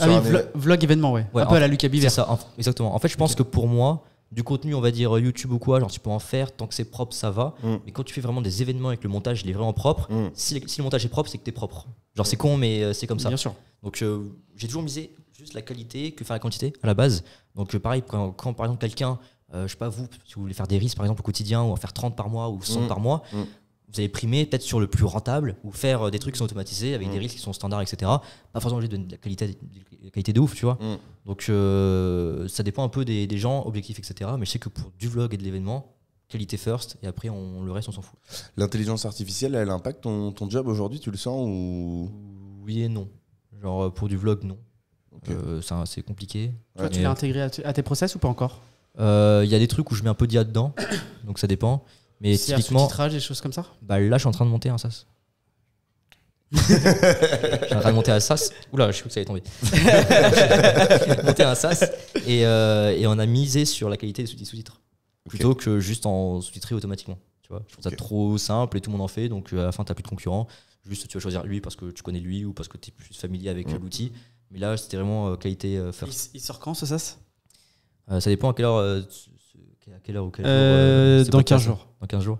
Il sera peut-être pas sorti encore. Ok. Peut-être pas sorti encore. Parce que là, il y a une. Peut-être, ouais. Je pense qu'il y a un vrai sujet, surtout sur un SaaS comme celui-ci. C'est le premier qui va sortir le meilleur. Il y en a déjà. Ouais, mais alors. Dis-toi qu'en benchmark, il y en a au moins facile 5 qui sont bons. Okay, qui font le taf et tout. Il n'y en a aucun d'excellent pour l'instant. Aucun excellent. Okay, mais pour moi, aucun excellent. Les outils et tout, il y en a qui commencent même Opus. Franchement, ils font un taf très bien. J'ai testé ça. Ils font un taf très très bien. Mais avec les concurrents et tout qui sont sortis et la communauté que j'ai, je me suis plutôt misé sur continuer à rester qui je suis et proposer de la qualité sur les sous-titres plutôt que juste faire un outil qui se fait déjà partout comme les cuts, etc. Tu vois, on l'aura, mais ça va pas être la feature qui va faire que putain c'est cool et puis on va changer des autres. Okay. Donc on a misé vraiment sur les sous-titres et la qualité des sous-titres. Voilà. Okay. Avec des trucs que j'ai vraiment personnalisés avec Dylan, qui est mon associé justement, où on a focus sur ça, que ce soit sur les animations, les flous, enfin tu vois, un truc propre, tu vois. Okay. Il intégrerait des transitions, des choses comme ça? Ouais, on a tout prévu. Musique. Depuis quand sur ce projet? On y est depuis un mois. Ok. Wow. C'est-à-dire que je pose des questions parce que ça nous a. Vas-y. Et du coup, c'est quoi? C'est on upload une vidéo ou on met juste un lien YouTube? Pour l'instant, c'est tu uploades une vidéo qui est déjà cutée avant 90 après. secondes max. Ok. Tu vois. Là, ce que moi j'aurais aimé, c'est que tu mettes ta vidéo, peu importe, que ça fasse de l'autocut et qu'à la fin ça te propose plein de shorts et qu'après tu puisses en choisir un, etc. Et puis un peu à la Opus. En fait, tu aurais voulu un mélange de Opus plus quoi. Exactement, ouais. Okay. Mais quand il faut sortir un MVP, tu peux pas tout faire. Donc pour l'instant, on fait le principal. Moi, j'ai misé sur les sous-titres. En vrai, après, on verra. Je pense que c'est une bonne stratégie parce que mine de rien, d'avoir une IA qui va être capable de couper au bon moment, trouver la bonne séquence pour qu'elle garde du sens. Tu vois, on a sous-traité et délégué par moment les Reels. Franchement, il y a des fois, j'étais même pas d'accord avec ce que je disais.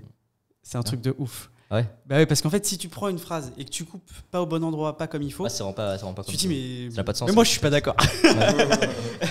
Donc, ok. Donc non, mais en vrai, je trouve ça pas mal dans un premier temps de se dire, on définit la vidéo et après au milieu. En fait, on a misé sur le fait que j'ai une communauté aussi de monteurs. Donc, en fait, moi, je pense à eux d'abord. En mode, je sais qu'est-ce qu'ils ont besoin. Juste un truc automatique, ça sert à rien. Ce qu'on veut, nous, on est monteurs, on veut des trucs quali, tu vois. Donc, moi, je me dis, si je peux automatiser un truc vraiment quali, ça fera la différence. Tu vois, le reste, on s'en fout. Mais on le sent, hein, parce que de toute façon, on est de plus en plus démarchés pour nous faire des reels. Et plus ça va. Même moi. Hein. Non, mais surtout, mais surtout, est-ce qu'il y a un truc de ouf, c'est qu'il y a 3 mois, on est démarché à 30 ou 40 euros la vidéo, et aujourd'hui, on est à 10. Hein. C'est un truc de ouf. Hein. Et encore, j'en connais qui sont à 5. Hein. C'est une dinguerie. Hein. Moi, le monteur avec qui je bosse, avec qui je collabore, il était à 5 au début. Hein. Il était à 5 au début. Et sans IA. Sans IA. Il était à 5 sans IA. On est d'accord. Parce que le mec, il te sort même du 4 avec les IA avec Opus. Ouais. Au pire, tu gagnes le temps que toi, t'as pas à être sur Opus. Voilà, exactement. On montrera après la vidéo. Là, il y a un mec qu'on voit ce soir. On a halluciné pour prendre part à la discussion. Ouais. Le mec, il a pris nos podcasts. Ouais. Donc, il a coupé des parties du podcast. Ouais. Il a fait un truc qui lui ressemblait, j'imagine. Il a mis des sous-titres, des machins. On montrera. Et le mec, il a fait péter des trucs, quoi. Mais, il a plus de vues que nous. Mais trop fort. Mais sur TikTok, il a 2-3 vidéos à 1 million, 1,5 million de vues. Hein. Avec vous? Le mec, il a commencé en prenant nos vidéos. Maintenant, il a Darwin, un tiers, c'est notre vidéo. Alexis Mouli, Yann Darwin. Il en a, je crois qu'il doit faire un peu de où ça va. Mais objectivement, sans qu'on se la pète, franchement, parce que j'ai regardé un peu dans le détail, les vidéos qui ont le mieux marché, c'est celles de nos vidéos. Et tu regardes, je te montrerai tout à l'heure. Ouais. Et le sourire. Et je te montre, le mec a commencé il y a 2 mois, début juillet. Il a 27 ou 28 000 sur TikTok. Ouais. Et on a plusieurs des vidéos qui font entre 100, 300 000, 1,3 million, 1,5 million. Du coup, c'est bien pour vous, ça. Ah bah, c'est bien pour nous, mais du coup, on est un peu frustrés parce qu'on se dit putain, nous, on s'emmerde à faire des trucs à gauche, à droite, et on n'arrive pas à le faire. Et eux, ils débarquent avec votre truc sans rien demander, et puis ils font plus de vues. Et il fait des cuts, et puis ça cartonne. Mais du coup, ce qui est positif dans cette histoire, c'est que, notre contenu, on fait quand même probablement du contenu assez qualitatif, parce que ça plaît. Mais le problème, c'est comment on fait pour faire aussi bien que lui, au minimum, parce que c'est quand même nos vidéos. Il faut juste avoir un partenaire comme ça qui va gérer pour vous les réseaux sociaux. Ouais. En fait, on peut pas être bon partout. On peut pas être bon partout. Non, mais l'idée, c'est ça. Parce que le contenu, il existe. Ouais. T'as beaucoup de gens aujourd'hui qui veulent développer des comptes TikTok, mais qui veulent pas se montrer. Ouais. Il y en a beaucoup qui aiment la vidéo, etc. et les réseaux. Et en fait, nous, on n'a pas le temps de le faire. On n'aime pas forcément ça non plus. Ouais. Donc en fait, il y a forcément des gens avec qui on va trouver un super bon deal, j'en suis convaincu. Et pour ça, il y a la TikTok Money aujourd'hui qui rémunère plutôt très très bien. En plus, Et aujourd'hui, tu vois, un compte, ça peut aller vite en fait. Tu peux vite te faire un complément de revenu, un mec qui est au lycée, qui veut commencer à faire un peu d'argent, mais voilà, tu vois, on peut travailler avec, qui va faire tous nos TikTok. Non, puis le mec, il kiffe nos podcasts en plus. Parce qu'il s'est mis à le faire vu qu'il regardait il écoutait nos podcasts. C'est trop bien. Non, ça peut être, et en plus de ça, hier, du coup, j'en ai parlé avec les gars hier soir. On en parlait là quand on est. Et j'aurais montré évidemment la vidéo. Si tu as un de nos podcasts à écouter, alors je suis pas objectif, mais Kylian, pour moi, ça reste la masterclass absolue parce qu'il dit des choses, mais c'est invraisemblable. Et les mecs me disaient, c'est vrai que la fin, là, tu sais, quand on lui dit c'est quoi, on va y venir pour la question de concernant, t'inquiète pas, tu vas y passer aussi. Mais c'est quoi ta passion inavouable? On fait un cut là-dessus, on le met sur TikTok. À mon avis, c'est même pas la peine. Le mec nous a répondu quand même qu'il se branlait 3 fois par jour. Quand il travaillait, quand il travaille pas, c'est entre 5 et 6. Ah oui. Il a dit ça frontal à la caméra. Accessoirement, il a 500 000 personnes sur Insta. Ah oui. Accessoirement. Très détente. Mais, et il nous a quand même dit, c'est pas vraiment inavouable. Extraordinaire cette rencontre. Ceci étant dit, donc toi, tu as terminé Numadeo, mars 2023. Ouais. Je dirais décembre ou novembre, tu savais à peu près dans ta tête que ça allait se terminer. Ouais. T'as anticipé Ouais, j'ai anticipé, ouais. Ok.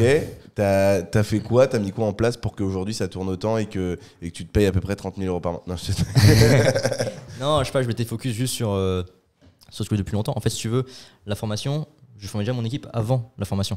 Donc ça veut dire que déjà depuis 2 ans avant, j'avais déjà des process pour former du coup des monteurs. Genre je suis pas arrivé le jour au lendemain en me disant je vais devenir prof. Tu vois.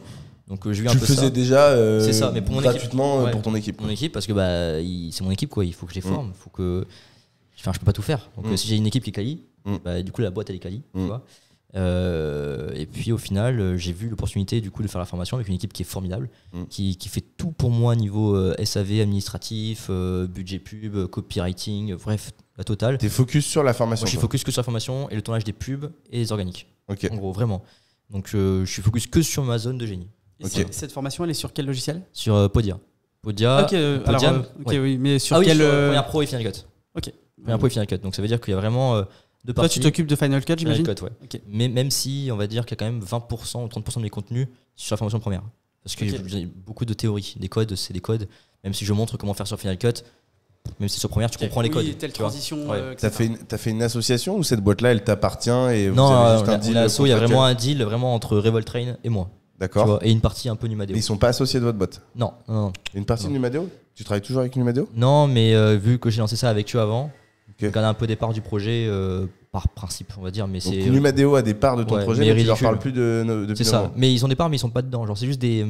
En fait, c'est un contrat. Genre, c'est pas une boîte, on est associé dedans. Genre, c'est un contrat avec tripartite entre Revoltrain, moi et Numadeo.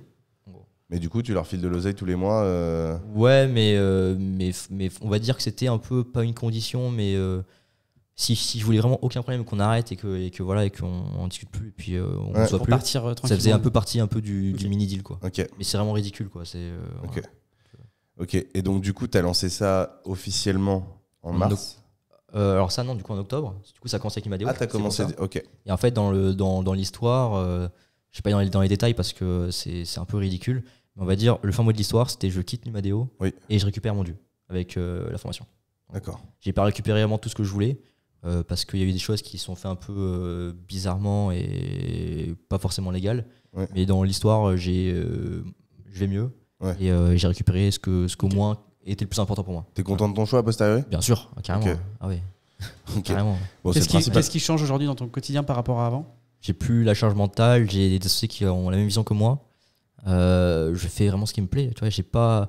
Tu vois, En avec fait, c'est mettre les mains dedans que tu veux. en fait, avec Faut y Imadeo, aller, j'étais ouais. parti du constat où en fait, avec le temps, j'étais devenu un peu menotté, tu vois, au projet. Donc ça veut dire qu'en fait, sans moi, ça tombe pas. Tu vois, donc Ok. ça veut dire que c'était trop énergivore de ouf, et j'étais plus aligné avec tout Comment ça. ils font sans toi aujourd'hui alors? Bah, ils ont réussi à déléguer. On avait un Ok. creative manager qui était là depuis très longtemps, qui nous connaissait, donc maintenant ils ont Ok. ça là qui est devenu directeur artistique. Ok. Et maintenant, bah, ça tourne comme ça tourne, quoi. Mais Ok. il n'y a plus les mêmes prods qu'avant. Il y a des bonnes prods, parce que voilà, logique quand même. Ouais. Mais c'est plus comme avant, tu vois. C'est plus toi. Ouais. Bah après, c'est plus moi, mais après, je sais pas. Faudrait justement parler aux clients justement Bien sûr. qui sont là-bas. Bien sûr. Je peux pas parler à leur place, mais s'ils sont très contents, ils sont très contents. Bien sûr. Je peux rien dire par rapport à Tout ça. à fait. Mais justement, du coup, revenons sur ton aventure d'aujourd'hui. Tu as lancé ça en octobre. Ouais. Ça a décollé tout de suite. Ça a décollé de suite, mais rentable depuis mars. Donc les gens payent en plusieurs fois. Rentable, c'est-à-dire que tu te payes depuis mars? Ouais, depuis mars, ouais. Parce Ok. que juste avant, tu as la pub à mettre, etc. Et puis, comme les élèves, ils payent en une fois, 6 fois ou 10 fois, Ouais. quand tu mets plus de budget pub que ce que tu reçois dans la semaine, C'est- forcément, t'es pas encore rentable. C'est Ok. combien une formation avec toi? C'était 2000 €, elle est passée à 3000 officiellement en juin. Tu fais du CPF ou c'est que Sans CPF, non. Sans CPF. Sans Et CPF. tu vends. C'est ouf parce que tu fais partie de ceux que ça serait le plus légitime Ouais. d'utiliser le CPF. Et sans CPF, pourtant, Pourquoi Et pourquoi pas CPF? Je pourrais pas te dire, je sais pas. Je sais vraiment pas. T'as pas envie? Non, je sais pas. En fait, c'est pas moi qui gère ça, c'est Revoltrain. Donc, je pourrais pas te dire pourquoi. Peut-être il y a trop de règles à la con. Ok. Tu vois, donc, on s'est dit non, on fait ça nous-mêmes et ça vend très bien comme ça. Et Mais là, tu la vends 3000? Ouais. Vous faites un sacré chiffre d'affaires mensuel. Hein. après, de vente aussi, parce que voilà, les gens payent en plusieurs fois, etc. Ok. Mais oui, on se plaint pas. Il y a aussi beaucoup d'investissements. Là, on est en train de créer notre propre plateforme aussi. D'accord. Donc, ça veut dire que maintenant, c'est plus sur Podia. Ça va se passer directement sur revoltrain.com Ok. où il y aura les cours, la communauté, les lives. Il y aura tout dessus, en fait. tu Podia, vois. c'est bien, mais ça peut être un peu limité. C'est bien, mais C'est bien pour débuter, Ouais. Podia. on va dire c'est bien. On aura tenu quasiment un an avec. Il y a tout dessus. Il y a les cours. tu vois. T'as formé combien d'élèves 1300. depuis? Les calculs. 1300. Là, j'y ai- 1300. 1300 et on est 5 coachs. Et ça tourne très bien ensemble. 5 coachs? Ouais. Mais c'est toi qui gères Alors, toute l'équipe. alors moi j'ai géré la partie pédagogie et l'équipe qui est devenue ultra autonome. Si tu veux, c'est un truc de ouf, c'est qu'il y a une culture qui fait que je m'en fous si demain tu me dis que t'es pas là la matinée. Ok. Tu seras toujours pareil. Je m'en fous si tu me dis que la semaine prochaine je vais passer une semaine de vacances. Ouais. Ok. Ça arrive pas toutes les semaines, hein, mais Ouais. voilà. Moi ce que je veux, c'est le résultat et que tu sois là pour les élèves. Mais c'est toi qui les as recrutés. Ouais, bien sûr. En ouais. gros, toi, tu Il y gères en les a 4 coachs. trois, non, 2 d'anciens de Imadeo et 2 anciens élèves. Ok. Voilà. C'est toi qui gères toute l'équipe. Et c'est moi qui gère l'équipe, ouais. Et là, depuis, on va dire, aller à un bon 4 mois, Ouais. on est vraiment autonome chacun. Donc ça Ouais. veut dire que oui, je gère l'équipe, Ouais. mais chacun sait Tu vraiment fais ce qu'il un a à call faire dans au la quotidien. semaine, tu réponds Bien à sûr, 2-3 ouais. messages Exactement. et. Ok. Et on sait tous, on est sur Slack ensemble, et puis quand il y a un contentieux, on le met, et voilà. Quand on veut discuter, on discute. Quand il y a un petit projet ou une idée, on la met. Ouais. On fait tout ça ensemble. Ils ont chacun leur Calendly. En fait, si tu veux, dans le programme, il y a un truc qui est bien, c'est que pour passer d'un module à un autre, il faut forcément que le coach il vérifie l'élève. Ok. Toujours. Donc c'est-à-dire que tu peux pas passer au module business Ouais. ou avoir fait de la formation entièrement si Et un coach Podia, n'a pas vérifié. ouais, Podia, tu le permets ça. Alors, on le fait pas sur Podia, Ok. mais à chaque fin de module, en fait, si tu veux, sur Podia, on n'a pas genre un cours. En vrai, on a genre 7 cours, un truc comme ça. Ok, donc Et tu en fait, redonnes un autre accès. C'est ça. Et en Ok. fait, on est sur d'autres outils qui permettent de débloquer à chaque fois Ok. à quelqu'un le rôle Discord et l'accès au nouveau Podia. Donc ça veut dire que un cours, c'est un module en gros, si tu veux. Ok. Donc ça veut dire qu'ils prennent du coup le paiement sur un des modules, le premier, sur lequel ils ont accès à tout. Module 1, du coup, mindset, il dissout des vidéos. Et à la fin, Calendly, où là j'ai mis un truc où par exemple, l'élève, je sais pas, Discord, a pris du coup un rendez-vous pour passer au module 2, il sera sur le logiciel Final Cut ou sur Premiere, ou alors il ne sait pas. Nous, on reçoit un truc automatique sur Slack où on sait que l'élève temps, il doit passer sur Premiere, donc on lui débloque en amont du coup le logiciel, etc. Et après, du coup, le call qu'on va faire pour passer du module Mindset au module 2, donc qui va être enfin les bases du logiciel, c'est une sorte d'appel d'onboarding pour réexpliquer les bases, expliquer qui on est, etc. pour qu'il y ait un humain derrière, quoi, tu vois. Ok, et tout ça, c'est automatisé avec du Zapier et du Notion? Ouais. Okay. Ouais. On n'est pas sur, si on est sur Notion, mais il n'y a rien, c'est vraiment Slack, donc, Zapier, Podia. Il y a Airtable aussi. Ok. Et Podia et Discord du coup pour la communauté, quoi. Ok. Et ça marche très très bien. Ça te prend combien de temps aujourd'hui, semaine, si tu devais calculer cette activité? Je sais pas, on peut dire que je passe facilement entre 2 et 3 heures par jour, vraiment intense, vraiment sur ce truc-là, où je sais que je dois répondre aux élèves, je dois faire les appels, et puis gérer le Discord, etc. Tu vois. Mais avant, je passais bien 10 heures par jour. Genre vraiment. Parce que il fallait créer le programme, il fallait que la communauté soit là, comprendre comment ça fonctionne, écouter les feedbacks, pour essayer de trouver le meilleur programme possible. Tu vois. Ok, donc là, 3 heures par jour. Ok, t'as eu des résultats des premiers élèves qui... Ouais, j'en ai quelques-uns aussi que j'ai pris aussi avec moi, qui sont partis de rien du tout. En plus, le premier, justement, Mathieu, il m'avait appelé il y a 6 mois pour me dire je peux me faire rembourser parce qu'il n'y avait plus d'argent, etc. C'était compliqué pour lui. Bref. Et au final, je lui ai fait frérot, non, t'inquiète pas, je vais tout faire pour toi. Reste là avec nous et tu verras que. Voilà. Et du coup, maintenant, il bosse avec nous, il bosse avec d'autres clients, ça fonctionne. Paris, c'est génial. Et t'as peut-être une bonne vingtaine aussi, ou vingtaine, trentaine, qui ne sont même plus trop actifs sur Discord, ils ont trop de taf. Ah ouais. Donc il y a un moment où t'as une sorte de. T'as vraiment créé. Là, objectivement, là, t'as une 50-100 personnes qui, parmi ces 1300, qui aujourd'hui en font leur métier pleine activité. Honnêtement, il y a peut-être 30-40 maximum. Ouais. C'est pas assez compliqué, mais c'est aussi beaucoup dans la tête. Donc nous, on peut donner des opportunités, bosser avec d'autres. Tu leur files du taf ou pas? Quelques-uns, mais quand je leur file du taf, c'est qu'ils bossent avec moi. Genre, c'est pas vite fait comme ça. Sinon, des fois, comme tu m'avais dit la dernière fois, je connais aussi beaucoup de personnes qui me disent écoute, je cherche un monteur. J'envoie ça dans le Discord. Et genre là, les offres de stage que je t'ai envoyées, tu les as balancées dans le Discord. Exactement, Et c'est pareil pour. T'es à 5% de. En général, pour te dire. C'est les stats nationales sur les formations. Ah ouais, voilà, je suis dedans alors. Voilà. Et on va dire que quand quelqu'un me demande de lui faire justement une annonce, il y a facile une trentaine de candidatures. À chaque fois. Qui sont bien ou pas bien, peu importe. En tout cas, il y a une trentaine de candidatures. Et je sais je bosse avec un mec qui s'appelle Steven, qui est lui dans la photo vidéo, qui a besoin du coup de monteur. Il a trouvé du coup 3 personnes avec qui il a bossé du coup en physique aussi. Tu vois. Très bien. Donc ils sont contents et ils trouvent vraiment ce qu'ils veulent, quoi. Donc voilà. Ok. Et tes élèves, ils sont en France principalement? Ils sont partout. Il y en a en Afrique, en Allemagne, au Canada, francophone. En France. Ouais, francophone. Des Français. Français, Tu vas passer à une dimension internationale après ou non? Tu comptes la passer C'est en cours. C'est en cours déjà aux États-Unis avec un autre coach américain. Voilà. C'est en cours aussi, donc le but c'est de quand il y a un truc qui marche bien ici en tout cas, hop, on l'exporte. Parce qu'aux US le marché doit être monstrueux. À voir, je sais pas, mais je pense que oui du coup. T'as ça, l'agence ça tourne? L'agence ça tourne, mais genre pas en mode bim bam boum, tu vois, genre ça tourne très bien. Ça délivre bien quoi. Ça délivre bien. C'était juste, on va dire, vraiment une sorte d'entonnoir pour les gens qui voulaient bosser avec nous. Tu vois, alors c'est pas un truc où on cherche ou quoi. Là, il y a 3 clients. C'est quoi en gros le chiffre d'affaires de cette agence? En gros, depuis qu'on a lancé en mai, on a fait, je crois, entre 20 et 30 000 en tout. Donc c'est vraiment chill. Tu vois, c'était pas du tout un gros truc à gaz, tu vois, à 30K par mois. C'est 2-3 vlogs ou. Exactement. Il y a un client avec qui on bosse du coup au quotidien qui lui nous paye 2500 € par mois pour faire tout, ses vidéos, publier, etc. T'as 2 autres là qui vont arriver. Qui ont déjà payé les frais d'onboarding et tout. Et on attend en fait, tu vois, genre juste c'est chill, tu vois, on n'est pas du tout en train de le chercher, pas du tout, genre c'est juste. Mais c'est moins scalable, c'est beaucoup moins scalable que la formation. Oui, bien sûr, bien sûr. Mais honnêtement, avec Numado, on a réussi à faire une trentaine de clients, voilà. Sauf qu'après, c'est devenu un peu usine. Moi, ce que je veux, c'est pas forcément ça, c'est juste d'avoir des clients avec qui on est, un peu une famille. Après, j'ai ça, mais s'il faut que j'arrive à 5, je vais vouloir en avoir 10. En tout cas, ce que je veux, c'est que je pourrais pas avoir un client en plus si je sais que j'arrive pas à en gérer un. En fait. Moi, je veux que chaque client que je gère, je sais que si j'en prends un nouveau, il sera géré autant que les 5 autres. Tu vois, c'est ce que je veux. Donc là, il y en a 3 qui vont, on sera 3 du coup, 3 clients en même temps du coup à partir là de, je vais dire septembre, mais du coup là ça va arriver. En tout, il y en a 4 qui sont venus en recurring, je peux pas en one shot. Et voilà, c'est vraiment chill. Tu vois, il y a vraiment pas de pression. Et c'est les associés que tu vas voir mercredi. Ouais. Je pense que quand tu dis 40 fois l'avion dans l'année, tu te plantes un peu. Je pense que c'est plus. Non, en vrai. Au vu de ce que tu nous décris, tu prends plus l'avion. Parce que même moi, et j'ai pas l'impression de le prendre beaucoup. beaucoup. 10 jours. Hein. Moi, j'avoue que 40 fois, c'est quand même un tous les 10 jours. Ouais. C'est un tous les 10 jours. Hein. Ouais, mais ça va vite. Hein. Alors après, toi, peut-être que quand tu fais un pari, toi, tu fais Dubaï-New York, tu prends 2 fois l'avion, mais tu considères que tu l'as pris qu'une fois. Ah oui, du coup, je considère 2 du coup.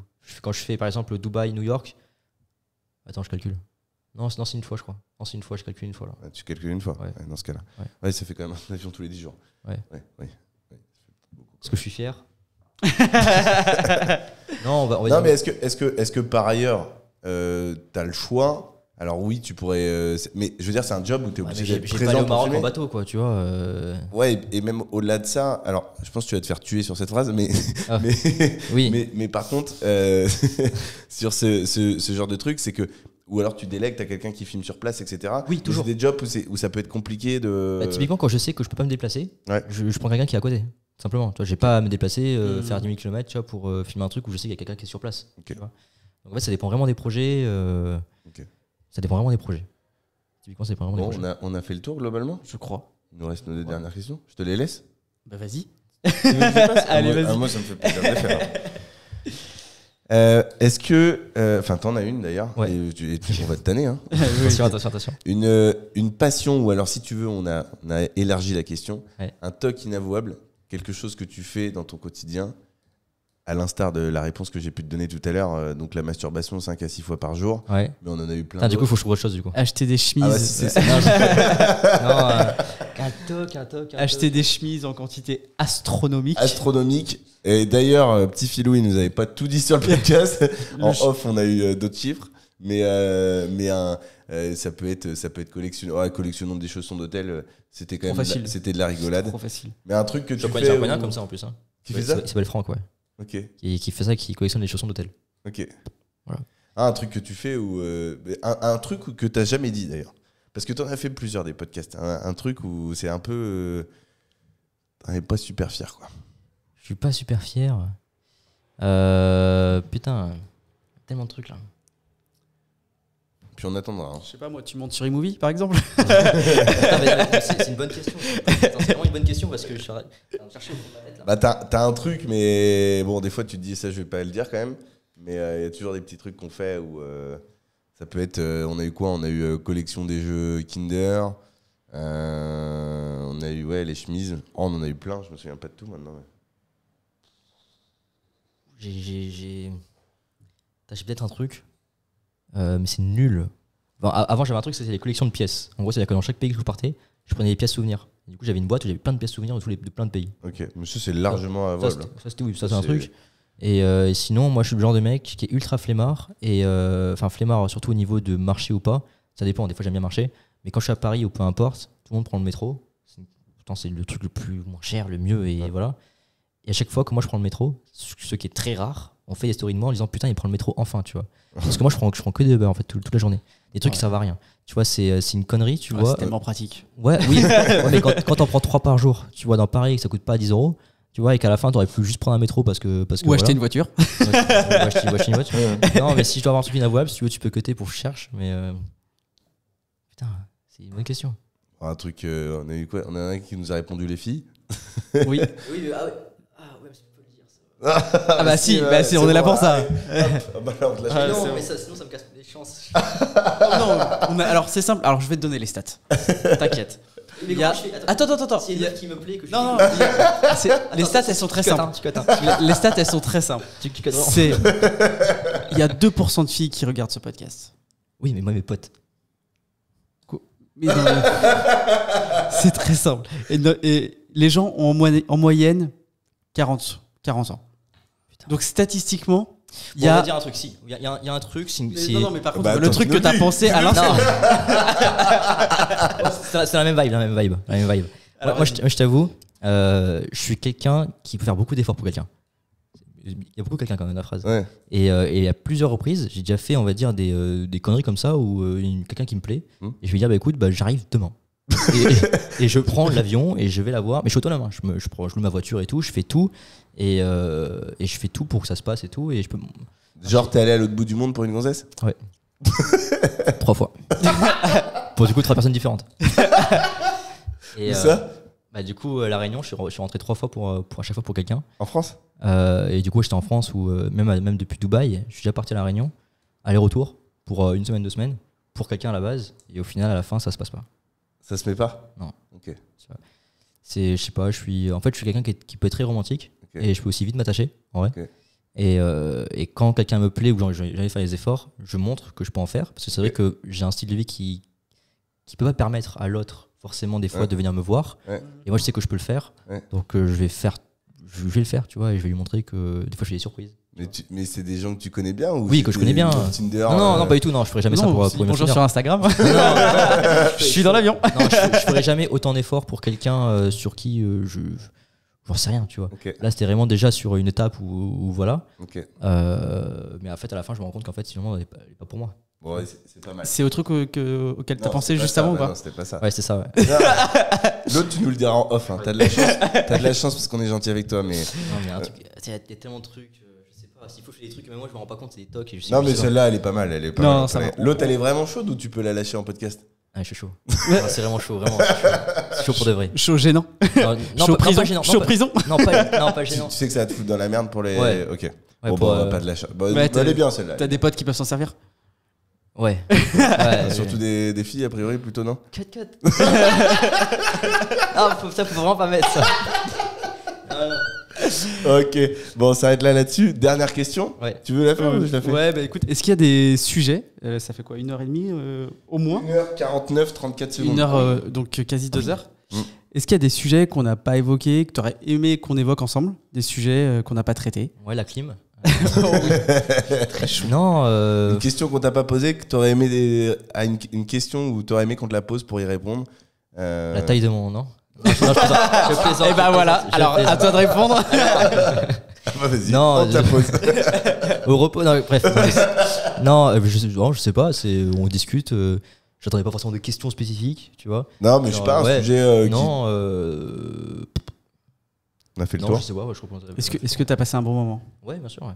Ok, trop cool. Bien sûr, ouais. T'as fait beaucoup de podcasts, t'as kiffé ou pas? Ouais, là je pense que c'est mon dernier en plus. Ah ouais? Ouais, parce que après tu dis c'est bon. Ouais, c'était surtout pour moi un moyen de vaincre ma timidité, je pense. Ok. Je suis un mec qui parle aussi très très vite, donc j'essaie en fait, je me rends compte des fois je parle vite et j'essaie psychologiquement ou consciemment de me dire il faut que j'arrête de parler vite, et que je me concentre sur mon truc, chose que j'arrive à faire des fois. Typiquement quand je fais une formation en physique, par exemple, ça m'est déjà arrivé, je vais pas parler vite. Okay. J'arrive à mesurer, j'arrive à mesurer, tu vois. Ouais. Et j'arrive aussi à changer de tempo par rapport aux gens avec qui je parle. Okay. Tu vois, donc c'est très bizarre, j'arrive un peu à faire ça. Mais globalement, quand je suis pas concentré, je parle très très vite. Et aussi quand je pense à autre chose. Genre là, j'ai faim par exemple, tu vois. Je sais que là, mon cerveau il est en mode automatique. Tu vois, là, j'avance, mais autopilote. Tu vois. Trop cool. Voilà. Ok, ça marche. Donc, dernier podcast, donc on a de la chance. Je pense dernier ou avant-dernier, ouais. T'as senti que t'avais traité des sujets que t'avais pas traités ailleurs ou... Bah là, j'ai bien aimé justement parler de tout ça et tout. C'est un truc que j'ai pas forcément parlé avant. On parle beaucoup du parcours. J'ai l'impression un peu des fois de dire la même chose. C'est un peu ce là quand tu parles du parcours, qu'est-ce que t'as fait, bah ça change pas, tu vois, tu fais la même chose. On va pas refaire l'histoire. Et là, tu sens qu'on a traité... Ouais, j'ai apprécié. En fait, c'était un peu plus dans le dur, tu vois. Alors qu'avant, c'était très soft, mais ça cherche pas non plus le clash non plus, tu vois. Je dis pas qu'on est parti dans le clash, on est parti sur les sujets que j'avais pas évoqués avant. Peut-être ça m'a fait du bien. Mais en tout cas, j'ai apprécié ce discours-là. Et justement, moi, j'ai fait des podcasts pour vaincre ma timidité, comme j'avais dit, et voir ce que ça fait. Je connaissais pas ça avant. Donc je me suis dit, bon, challenge, je vais en faire pendant 2 mois, 3 mois, comme ça. T'en as fait 3, 4, 5 là? En tout, j'en ai fait un bon, même 7, 6, quoi. 7, 8, quoi. Et c'est des gens qui t'invitaient à chaque fois ou... Ouais, j'ai eu vraiment des cas où tu sais que t'en fais un. Après, du coup, on va dire, ça peut être intéressant, on en fait un. Du coup, j'en fais. Et à la fin, on fait des podcasts comme ça où ça peut être intéressant de le faire. Voilà. Donc, j'ai essayé ça comme ça et puis. Bon, puis t'es un mec sympa. Hyper intéressant. T'es un mec vraiment sympa, donc je pense que les gens ils aiment bien t'avoir. Et... Peut-être, ouais, je sais pas. En tout cas, nous, on a passé un très bon moment. Moi, j'ai kiffé. Ouais. Franchement, voir le résultat. Merci pour ta transparence. C'était hyper agréable de t'avoir.